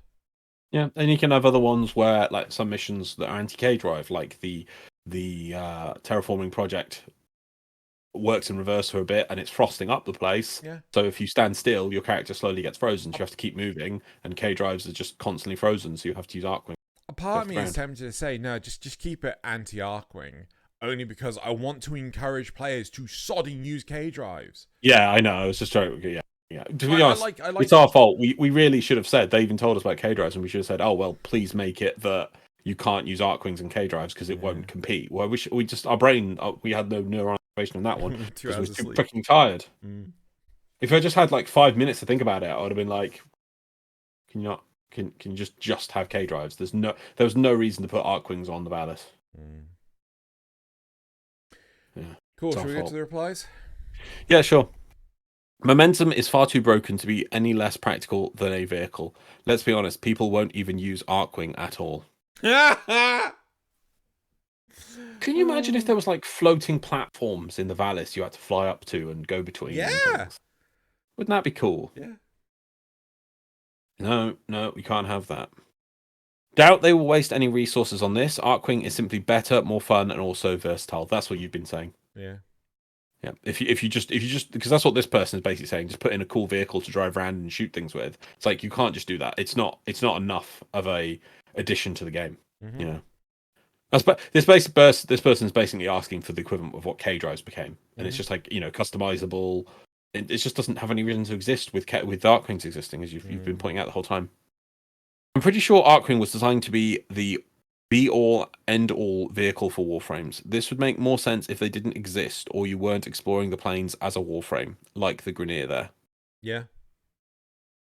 I can already say I'd never use other vehicles as they are time and time again in most games always unreliable for getting around the terrain in any form of accuracy. You'd end up flipped over or jammed on a rock or more times than they'd be useful for what you want. Also, the plains are just not a place where a vehicle is useful. The size of the map is still quite small, and you would only be in a vehicle for 30 seconds to a minute at a time before you jump out and poof, away it goes, or you finish your objective and got to return to the city. I don't necessarily agree with that because, like, you could. I agree for the plains, but the Valis would be better for it. Well, no, I think you could set up the vehicles to have more persistence, right? So hell, you could. Did you ever play? Oh shit, what's the name of the damn game? Witcher 3, right? No. Well, with Witcher 3, you could just basically summon. You probably have other Witcher games as well. You can summon your horse. You just whistle and your horse turns up, and then you're just like, oh, I'm just gonna get on my mount now, right? Much like summoning your K drives or summoning your Arkwings, you summon your buggies, right? You pull out your horse pocket. You pull it out your horse pocket. You pull it out your buggy pocket. Right? They would do something that was not that restrictive. It was like, oh yeah, well you drive it to the destination, it would disappear, and then you have to walk all the way back. No, they wouldn't. That would be mental. I don't think D would make a mistake like that. Populate with unique flora fauna first, and then maybe add Grineer speeders and Corpus hoverboards. Hey! To give us fast-moving units to take down as added gameplay element, but Arkwing for Warframes is hard to beat. Yeah, that's the key point. Though they're not asking for hoverboards for the players. They're asking for enemies using it first to fight against, and that's the big problem. Is that the enemies? Yeah, for instance, look at the giant mono wheels that you see in the Valis. What do? They turn up, they deploy mobs, and walk off. Yeah, they never fight you. They just there just seems to be a lack of any unique. Imagine if they did drive-bys and they shot you and ran off and and kept sweeping around and you had to chase them down. Yeah, but you never do. They literally are just AI'd to go on path, stop, deploy mobs, keep moving. Yeah. Oh well, That's it. let's hope that Railjack fixes this all. Railjack's dead. Yeah, it is. Right, okay then. Should we move on to the rest of the show? Yeah. Yeah. So I think we're done with the topics. I think the last one was a little sad, but it is what it is. But now it is time to move on to the graphs. So, how many graphs do we have today? Here we go. So the first graph we have, oh thank God it does work. Did you ever expect this episode to be short? So we were supposed to have a short episode last week. Short last time? So 60% of people said yes, they were wrong, and 40% said no. So no one expects the short episode. The next graph we have is how do you feel about Warframe in 2022? 13% said negative, 40% said neutral, and 47% said positive. So fair. I think there's an overwhelming neutrality to that. The next yeah, well no, positive. I don't know. I bet if you took that at the start of 2021, positive would be more. And obviously, yeah, it's more, and maybe neutral. Neutral has expanded, I think. Yeah, that's what I mean. I mean, negative's a tough thing, but yeah, I think the neutrality of it, it's just, yeah. It's grown. Right. Yep. So the third graph, which update felt need? I don't know. I can't word English. Needed more work than most. Right. So which basically needed more TLC. 20% said Lua's Prey, 27% said Angels of the Zariman, and 53% said Veilbreaker. Yeah, I agree with this. Angels was pretty good. I know it's buggy. It was a bit buggy, and it's still a little bit buggy, but it was pretty good. It was decent for what it was. Lua's Prey was designed to be small, and all it really needed is that game mode needed just. Or just if that's a game mode, then we need more of those. Then they should be able to produce more of those in a year. And if it was supposed to be something special, it needed, like you say, an event or something. Veilbreaker was the one that had potential, had some vision, and just like it needed more missions. It just needed more missions. Yeah. Two more missions, and I would have been. I'd have been happy with that. Yeah. You know, just two more. Actually, no, correction. I would have been happy with 2 more Carl missions. Yeah, 2 more Carl missions. Yeah. But I wouldn't feel so dejected if they made it so that the Archon fight was with the Operator / Drifter. Right? I haven't done so many of them now. I got bored of the bullet sponges. Right? You see at the start of this footage, we started doing the wolf, the Rhino Wolf one, and we would do like the two of the puppies that we were with were doing no damage to the thing whatsoever, and we were getting nowhere. So Nazeth and I just abandoned and we just did it solo. So we just did it, the pair of us, and we were able to take it down effectively in the same amount of time that we tried with the puppies. So yeah, it's that would make me a lot happier. Yeah. Next one is should there be more Warframes in 2023? Because both you and Nazeth said just don't do any more. 40% of the people, this is wrong. 40% of the people said 3 or 4. There should be 3 or 4 new Warframes, and 53% said 1 or 2 new Warframes. Yeah. I don't know if you have any comments on that. No? Yeah, I agree with most. Some people seem to want more Warframes, but honestly, I just don't. That is from the earliest thing, and I remember that maybe Steve was asked, "Is like, are you going to be able to produce, so much content for this game?" And because they didn't think they had like, I think they had like 4 starting frames. Like, whoa, you got 4 already? Are you really going to be able to produce? Well, 8 starting ones. Yeah, are you going to produce more? That's crazy about it. And it's like, okay, we're up to 50 now. At some point, though, someone has to ask. Why do we need more frames? Where's enough frames? Why is frames that early on fair enough? Like producing a frame was good content. Now I would happy if they stopped producing Warframes. I don't enjoy when a new Warframe comes out. Some people might think it's like amazing and things or whatever, but to me it's just like it doesn't inspire me. I would be so much more happier with more things to do than more things to grind. Yeah. More and more ways to interact with my environment and the enemies. Yeah. I think in one of the comments, one of the people pointed out that what was the best thing that came out of New War? You know, what was the greatest addition in New War to the game? The 4-hour quest? I don't know. No, long term. Oh, there was none. Yeah, it was. No, you're saying what's the greatest? Yeah. Right? Yeah. Well, the only thing that came out was Caliban. I No. don't count that as great. No. It was the greatest. It's actually a really good addition to the game, and I really enjoy it. Okay, well, let's get to that when we get to that. Let's finish the graphs first. Okay, let's see. Okay, right.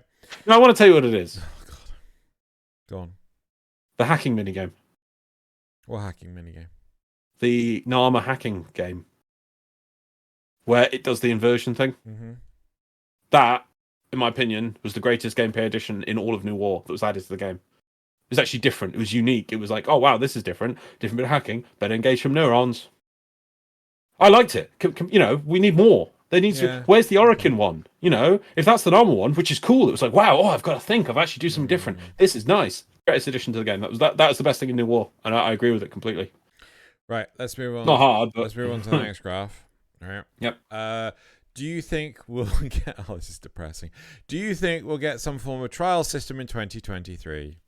13% said that they didn't care. 40% said yes, and 47% said no.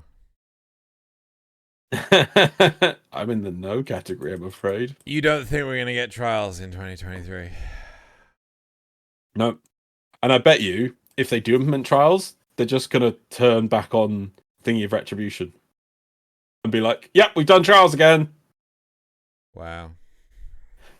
Honestly, expectations are low. Right. The next graph, number 6, is do you think the new team will focus more on utilizing existing features or scope creep will include new features? 40% said they'll utilize existing features more, and 60% said they'll add new features more. Yeah. So still with the scope creep. And then last but not least, right. How do you feel about Xeno's idea to hire content creators to make a tutorial videos 1 week prior to the update going live? 14% said neutral, 29% said negative, and 57% said positive. I'm quite interested by that negative. I doubt, did anyone comment at all why negative? I don't think anyone mentioned that at all. Fair. I don't remember you mentioning that in the episode at all, actually. Well, the problem is that so many players just keep on complaining, saying like, this is too difficult, this is like, you know, blah, blah, blah. And they keep on nerfing stuff down to make it easier. I think this was, again, off the back of things like Xmas units. The Leech Xmas was specifically going to have weak spots. These 4 things sticking out the back of the things. You just break those. I don't know, shoot a grenade at it. Breaks them, and then you can actually start dealing damage to them. What's a grenade? Yeah, but then the entire player base, like, we've got the fucking AoE meta right now, and the entire player base just kicked off at it, and we never saw it again. Yeah, we did. Did we? Yeah. You sure it was implemented? Because I swear it wasn't. It was for the first Nightwave. No, not the Nightwave. The Xmas stuff. They were going to have it. No. Yes. They took that concept and applied it to the invasion mobs of the first Nightwave. Right. But you know the recent Xmas rework? Was it the second one? You know the recent Xmas rework? Yeah. Right? The Energy Leech Xmas units were going to have it. Oh, yeah, I know. But then it didn't happen. Yeah, they should have released it. I know. They tested it with the Nightwave, and it was fine in the Nightwave, so... But we can't have one challenging gameplay, add in any complexity. Too hard! Yeah. All right, so that is it. One brain switch off, push Bhutan to play. Yeah. So that is it for the graphs. It is time to move on to... Ooh, I didn't give you the supporter questions. 2 seconds. And here we go. Meme 7. There you go. Right, okay. So let me have a look at this. Very interesting language there. So this is the font is labeled Hazy. Mm-hmm. Before we start the supporter questions, I just want to. In fact, can you ever go to it? Because I think I'm doing it. I want to see. I'm really interested after runes. You could actually read very well, so I'm curious to know what other fonts that you generally does. Before we start the supporter questions, I just want to say thank you, everyone, for supposed to be listening. So I'm gonna say T-sightning to our Bobbed this far. We Rilp abricate all the likes and comments ever done. Condiments. Leaves. What? It's clearly condiments. Condiments. It is comments, but you say comments correctly. Okay. But if you look at it, I just think the M's are weird because they look like an N with a T. Continent. No, the comments. They look like M's. Okay. Anyway, yeah, there you go. If my math is right, this should be the rant episode. On a scale of mild beef jerky to jalapeno pepper, spicy was this episode? Well, the first one, we were kind of ranty against the person, but because we think the game's fine, and there was a little debate on the maths of the thing. The second one with the sprint option, I mean, we feel that the person maybe they're just using their controls a lot and they're not invincible, and maybe they can rebind the button, but we're not against what they're saying, so not really spicy. We just provide some discussion. And then the vehicles, well, we just said about other ways to implement vehicles in the game. So I think kind of mild, kind of a Nando's mild. You know, medium. Nothing spicy Nando's here. medium. Yeah, nothing spicy really that much. This is obviously, me who eats the extra hot sauce like it's nothing. Yes, so, I feel we're waiting on Deviri, and I will give all the credit they can until they release Deviri, and we'll see what that does for the game. Yep. It has to do a lot, I'm afraid. Right, so that is the supporter questions. There weren't any others. So it is time to move on to the community responses from last week's episode. Last episode. Okay, so very thank you to JJ24. Not including the topics mentioned in the video this year, as in 2023, also brought new augments, 50 plus Warframe augment buffs, Grendel rework, Ureli buffs, Wukong nerfs, Kuva Tenant weapon pity system, Garuda Korra Revenant Brute primes, Xmas rework. Wait, what Void the hell dash is the Kuva Tenant pity system? What the fuck is that? Is there an additional system for getting weapons from sisters and liches? Well, so the melee tenant weapons are on not Parvus Grandum, Ergo Glast. So I'm confused by that. Keep going. If people do know, put it in the comments so we can explain for next time. Garuda Korra Revenant Brute primes, Xmas rework, Void dash changes, open world fast travel, arcane stat rebalancing, Syndicate medallion quality of life, starter frames, Excalibur Vault mag revamp, AoE weapon nerf, ammo headshot and mods, Steel Path Fisher missions, Syndicate standing unbinded from glyphs, unveiled Riven mods now stackable.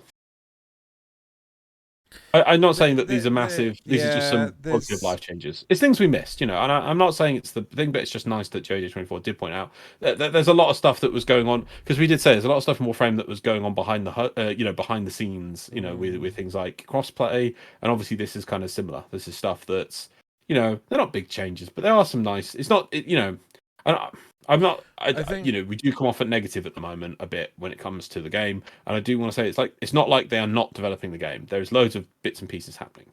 I think the big thing for me is Out of that list, the only one I'd argue against is the primes, because the primes are like They just always happen. They always happen on a schedule. Like, it's not like they're ever going to turn around and say, like, there are no more primes. Yeah. Yeah. That's the only reason why we're getting more Warframes, is so we can have more primes. More primes, yeah. King of Gaming. You can obviously have different opinion, but I really got into Warframe after that time. I assume that's like we're saying about the early stuff. You always talk about, yeah, it's my favorite game. So even if this is no longer a game you would like, if you played it now, it is still very fun to a lot of people. I think they could make it even better, but it's already great to me. I think we agree that we both think Warframe is a great game. Yeah, we do, but the problem right now, I feel, is the standard of updates has slipped, right? And I think a lot of the I feel this is me doomsaying already. I feel that with Deviri, right, we're gonna get that off of the first Void tree, which is going to be attached to Phobos, right? So we're going to get it really early on. I think they're going to attach to Earth. Well, yeah, you've said they're going to attach it to Earth. Nazeth has said they're going to attach it to Deimos, off the heart of Deimos. I also joked around and said, like, no, you're just going to wake up there. So you're going to log into your account and you're just going to be there. Right. I think honestly, it's going to be an option for new players to be like, "Hey, play this new thing," and so you'll get to the star chart, and there'll be like this button basically going blink, blink, blink, blink on us, like, "Hey, play this new thing." But as soon as you have finished the quest to it and you have access to Viri proper with your Warframe, it's just gonna be, I'm just gonna commit murder. That's it. Yeah. And it's like they don't step up. So it's not that we're saying that Warframe isn't the game for us. The fact that if we didn't care about Warframe, we would just stop producing 10 o'clock and just go. The thing is, we care about Warframe. We can see its potential, and we've been seeing its potential almost 10 years now. And the sad thing is, it looked like we were slowly progressing over, at least I'd say, the first 5 or 6 years towards something. And then that seems to have vanished in the last 4 years. I don't know what we're doing or where we're going now. I would say I'd probably say 6 years, from 2017, when they started doing... No, you are right. 5 years, from 2018, when they did Fortuna. When they put Fortuna on Venus and not later in the star chart, like Europa or something. And it's just like, all they do is focus on the start of the game. It's like, yeah, but also, unlike the planes, the Fortuna was completely missing. Like the planes has the nighttime. If you go there as a new player, there's this evil monster walking around which you can't do anything with. And it felt right, that's kind of endgamey. But you go to Fortuna and there's nothing endgamey about it. It doesn't ever. I know that you could be like, oh, but it's Prophet Taker and things, but it never feels like you're ever touching that. It just feels like a zone that you should just start playing as soon as you get there and just not stop. It just Right, tropical snow. Very big underestimation of incarnate weapons. They are absolutely busted and much better than Zors and kit guns when it comes to ease of use. Hell, I'd say they are on par with the best of Zors and kit guns. I will defer to Nazeth on that one. Yeah, I thought I copied Nazeth. Nazeth was I think maybe it was on that. Nazeth pointing out, it's like, yeah, I take my spore lace and just shoot it and everything dies. Yeah. But we'll see on that. King of Gaming, Necromechs are probably not available everywhere, because the Void Rig's fourth ability is incredibly powerful and makes missions even easier. JJ24 replies to this with, Pablo replied to a Twitter comment asking about removing the Necromech timer on December 13th, 2022, saying, not really. The Aquabex is totally busted. We actually tried reducing the damage to 10% of what it is, and it was still one-shotting Steel Path enemies. We didn't want to nerf it, and we didn't really have the time to spend on it, so this was the side solution. I feel that they really need to I want to say reinvigorate. We were talking about this again last night. They need to reinvigorate the rock, paper, scissors notion of the damage system. Like, Grineer are just weak to fire. Their armor gets hot and it makes them hurt, right? Corpus are weak to toxin. Infested are weak to cold, because the problem is that, as you too rightly pointed out last night, the weapons were designed so that against different mobs you would swap the weapons. So like, oh, this Grineer Bombard, this is what they intended. This is Yeah. what I think they intended. Yeah. this Grineer Bombard, I should be using toxin damage. This Grineer Lancer and Shield Lancer, I'll just use fire or whatever. But it got too complicated too fast. And realistically, we need mobs that are like, this is what the necromechs are for, right? This is what the arc guns are for, right? But we don't have anything like that. And as a result, people pick the best weapon and then they just stick with it. I mean, hell, I made my argument, I haven't made it in a very long time, corrosive projection, right? You know? So if anyone doesn't know that, it was a case of take 4 corrosive projections, Grineer have no armor. It doesn't matter if you're doing an extra 100% damage. When they have 0 armor, they die in heartbeat. So yeah, they lose the damage system, damage reduction, and they just literally just fall over. Ugly bags of flesh. Yeah, they're paper people. They are paper people. So I really feel that they need to redo Damage 3.0 but damn the complaints of the community. Right. Where did we get to? Strong Before Shell, the short one. This lasted me a whole work day almost. Lol. Was fun though. Sorry to hear you got a Xeno. Yeah. I mean, I'm pretty sure I did actually announce that got all resolved and everything. But if you actually tell you what, there's a new link to the new Discord in the description below, and the story of what happened is somewhere in there. I also do like that. It's one of the reasons I feel we still do it for people who, this is what they listen to for their work day and things. It's very good, yeah. So I hope you enjoyed it. You Renegade. Ooh, this was recommended to me and was glad I can see this side of Warframe podcasts. Keep up the good work. Are there alternative Warframe podcasts? I don't think it's any other Warframe. If there is, let us know. But it's just like, yeah, nice to know that some people do get recommended and do find 10 o'clock. There you go. Yeah. We had content to talk about. Yeah. I got a few I want to do a lot on this one. Ivil Idenhand DE serving us porridge. You want more? I do agree with MDRLOz on this podcast. I always like the surprise when Lotus says, change of plans. Anything that evolves a mission into another fun game mode is great as long as the farming resource stays the same. Start using that defection tile set other than just that one game mode because it's a great tile set. I would like to see Nama to roam planet to planet, like the Kuva Siphon Flood, with its own Orphix trying to build a Venom field for cult reasons and having a new way to find Isoplast. Lastly, Archon hunts should have been put into a special Orphix field where you have to fight Archons using your operator, ghouls and arcanes, so to its full potential outside of Eidolon hunt. This way, balancing wouldn't be based on the stale formula of the Warframe combat. Give us more game modes without Warframes if DE is aiming for that. So much potential.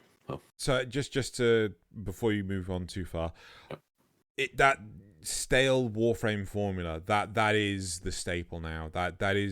This should be something that people recognize, the stale Warframe formula. Oh, there we go. Please continue. A video at some point from Xeno explaining the stale Warframe formula. Just a few more points.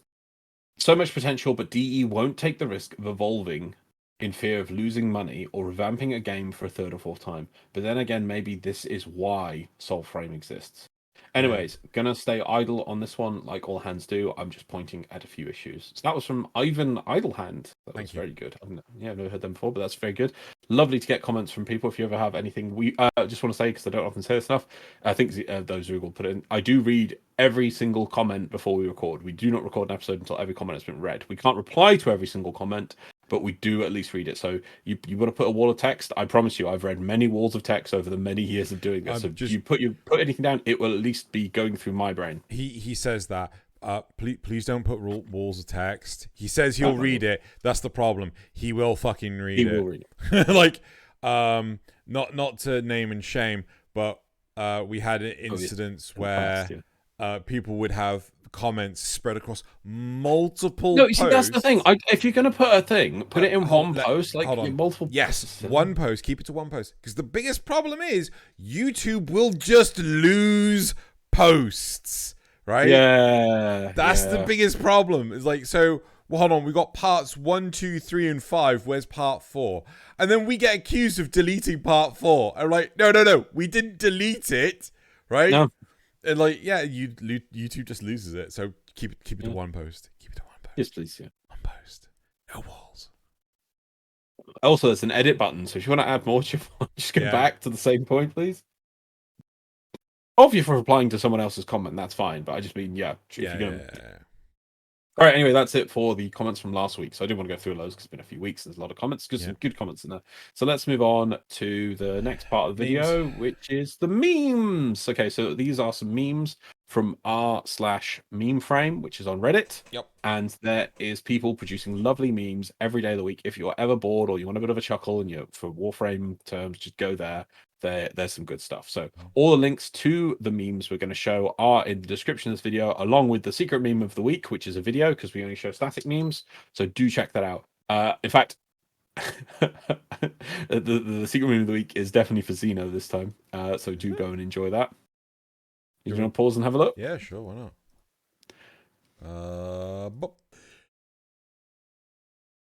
Yep. That it do be like that. There you go. So do check out that secret meme, which is in the description of the video. But we have 6 memes to go through, which are just some static memes. So let's quickly go through them. So meme number 1. I don't understand why people don't just do that anyway. Because it's like, come on, it's so easy. Come on. Right, number 1. Reject normality. Play over on tank. Yeah, it works. The struggle is real. POV, my foundry watching me patiently waiting for my new frames to be done. See, I feel this is for more newer players. Once you've got like 1 billion frames, you don't care or get one building. But early on, like I remember when I was first building my Frost, and this was me. I like set a timer on my phone, counting down 3 days. It was brilliant. Right, meme number 2. I'm not even going to add a snarky title. I just find this hilarious in a cosmic sort of way. Warframe players fucking one-shotting the Archon with damage attenuation with shotgun headshots. D. Rebecca trying to show how important damage attenuation is by taking down the Archon with it turned off using Chroma and Glaive Prime. Yeah. So I assume she's trying to like prove it's like, oh, it's really important. It does this, and it makes it so the fight is actually lasts a bit longer. And then just like everyone's like, what? Just one-shotting the thing with damage attenuation. Yeah. It's just so broken. I've seen the videos of it. It's just ridiculous. Okay, meme number 3. Archon hunt in a nutshell. I did my 12th Archon hunt. Can I finally get Talford shard? Maybe one of potatoes? Lol, no, have another normal one and 12th Aranus to collection. Yep. So that's shit, what are they called? The statues. Itan statues. Yeah. Okay, meme number 4. Okay, it's these Patrick memes, so I'll just read this out to you. So, how dare they use status procs for their intended use? This is the Kiter Rachnoid on Fortuna. Yup. If an enemy with high amounts of it is an enemy with high amounts of shields as well as an ability that grants it overshield. Yep. Magnetic status increases damage done to shields, meaning that using magnetic would be a smart choice to use against this Rachnoid. Makes sense to me. Then let me use magnetic. Immune to viral, magnetic, and impact procs. Yeah.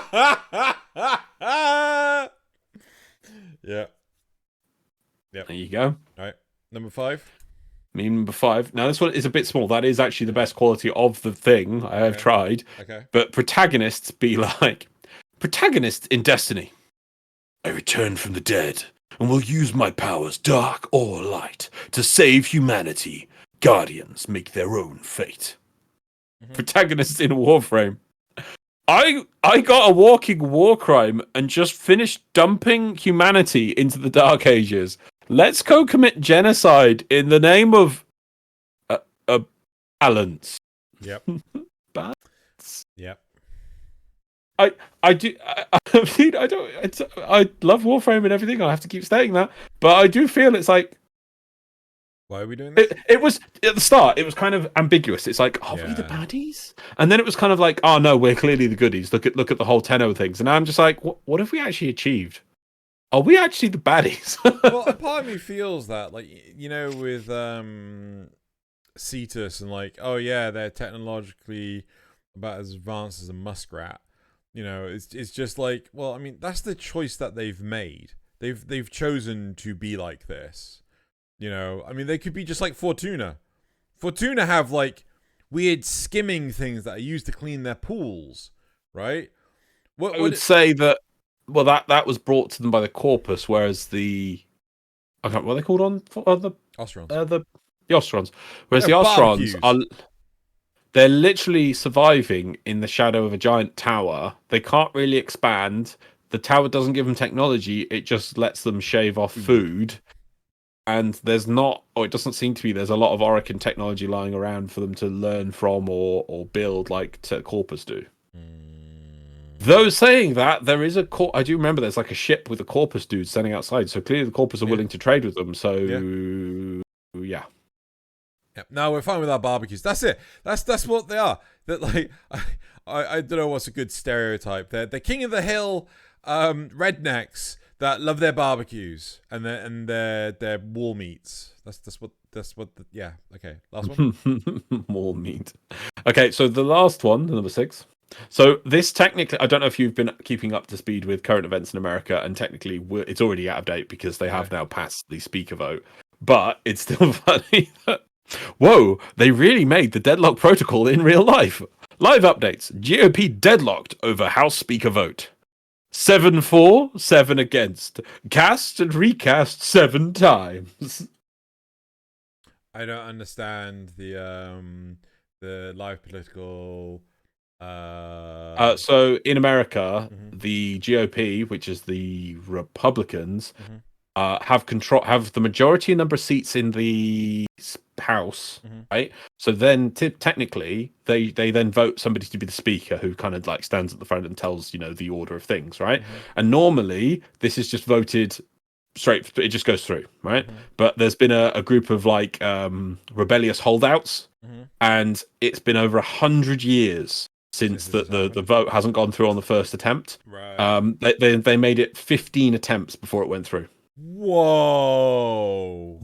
In the history of America, there's only 2 other times I think where it hasn't gone through on the first one. Yeah. And the last one was 100 years ago, roughly, almost a year. Yeah.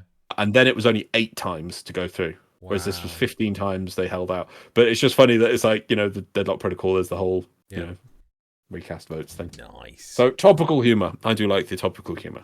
Right. Okay. So that is it for the memes. My favorite one is clearly the video meme. It is the bomb. Do check that out. Link in the description. And now it's time to do the community shoutouts. So the first community shoutout. So what? Why? What? Hold on. This. What? No. Thank you. Right. So the first community shout out is Protea Deluxe by Zeta. Yeah? Drawing of my fashion frame Protea for a change. It's nice. Yeah.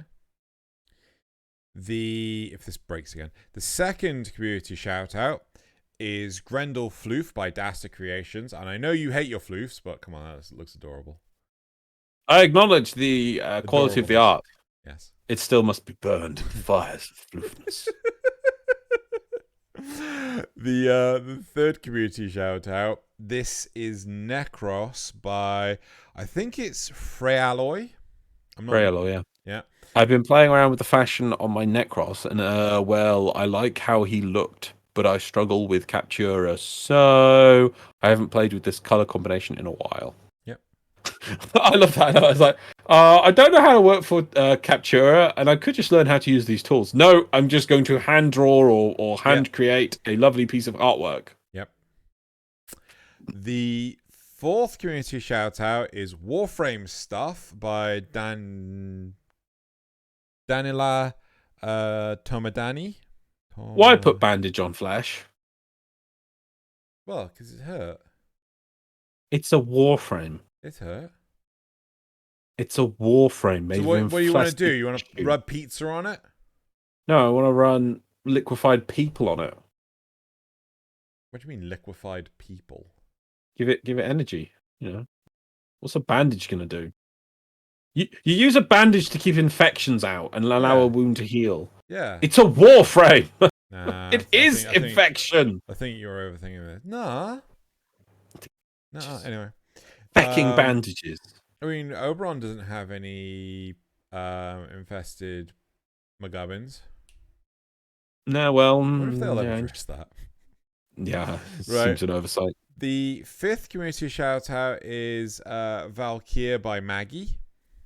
Decided to leave it a sketch because I'm pretty dumb when it comes to detail. I mean, you call that a sketch. Yep. Just gonna. And then last but not least is Wisp. Oh. How do you pronounce that? Zamariu? Yeah, by Darika. We haven't had any of Darika's art in a long time. But yeah, I think this is a Tenno Gen skin by oh crap, what's his name? Oh crap, I can't remember his name. We had him on 10. Well, we've had many of them on 10 o'clock. Oh my god, this is making me feel horrible now. Oh god, what is his name? I must get to, where's the workshop? There's the workshop. Crap, what's his name? I'm gonna kick myself when I fucking work it out. Wisp. Where is it?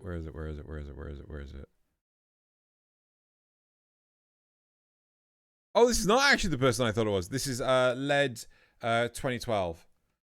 Wow, okay, so I feel less bad, but I still feel bad that I can't remember the other person's name. Right, so there you go. So that is it for the community shout-outs. That is it for this week's episode. Thank you very much, everyone, for coming and listening. You know, we're looking forward to Warframe this year. We're looking forward to good 2023. We have high hopes for lots of cool content. I hope we get lots of updates. I hope we get some operations. I hope people make some lovely fan art, some lovely memes. Yep. And we just see some good stuff, good videos. Hopefully we're also I think our goal for the year is to be more collaborative like we used to. Mm-hmm. And we'll see how that goes. Yep. So hopefully look here in the future to see more people. I'll have more people on. That'd be cool. And I'm hoping that the first... If there's anyone you'd like to see, please put it in the comments. Yes. Yeah. I'm also hoping that the first dev stream will be Friday, January 27th. I'm hoping. I hope it'll be a good one. Bye, everyone. Bye.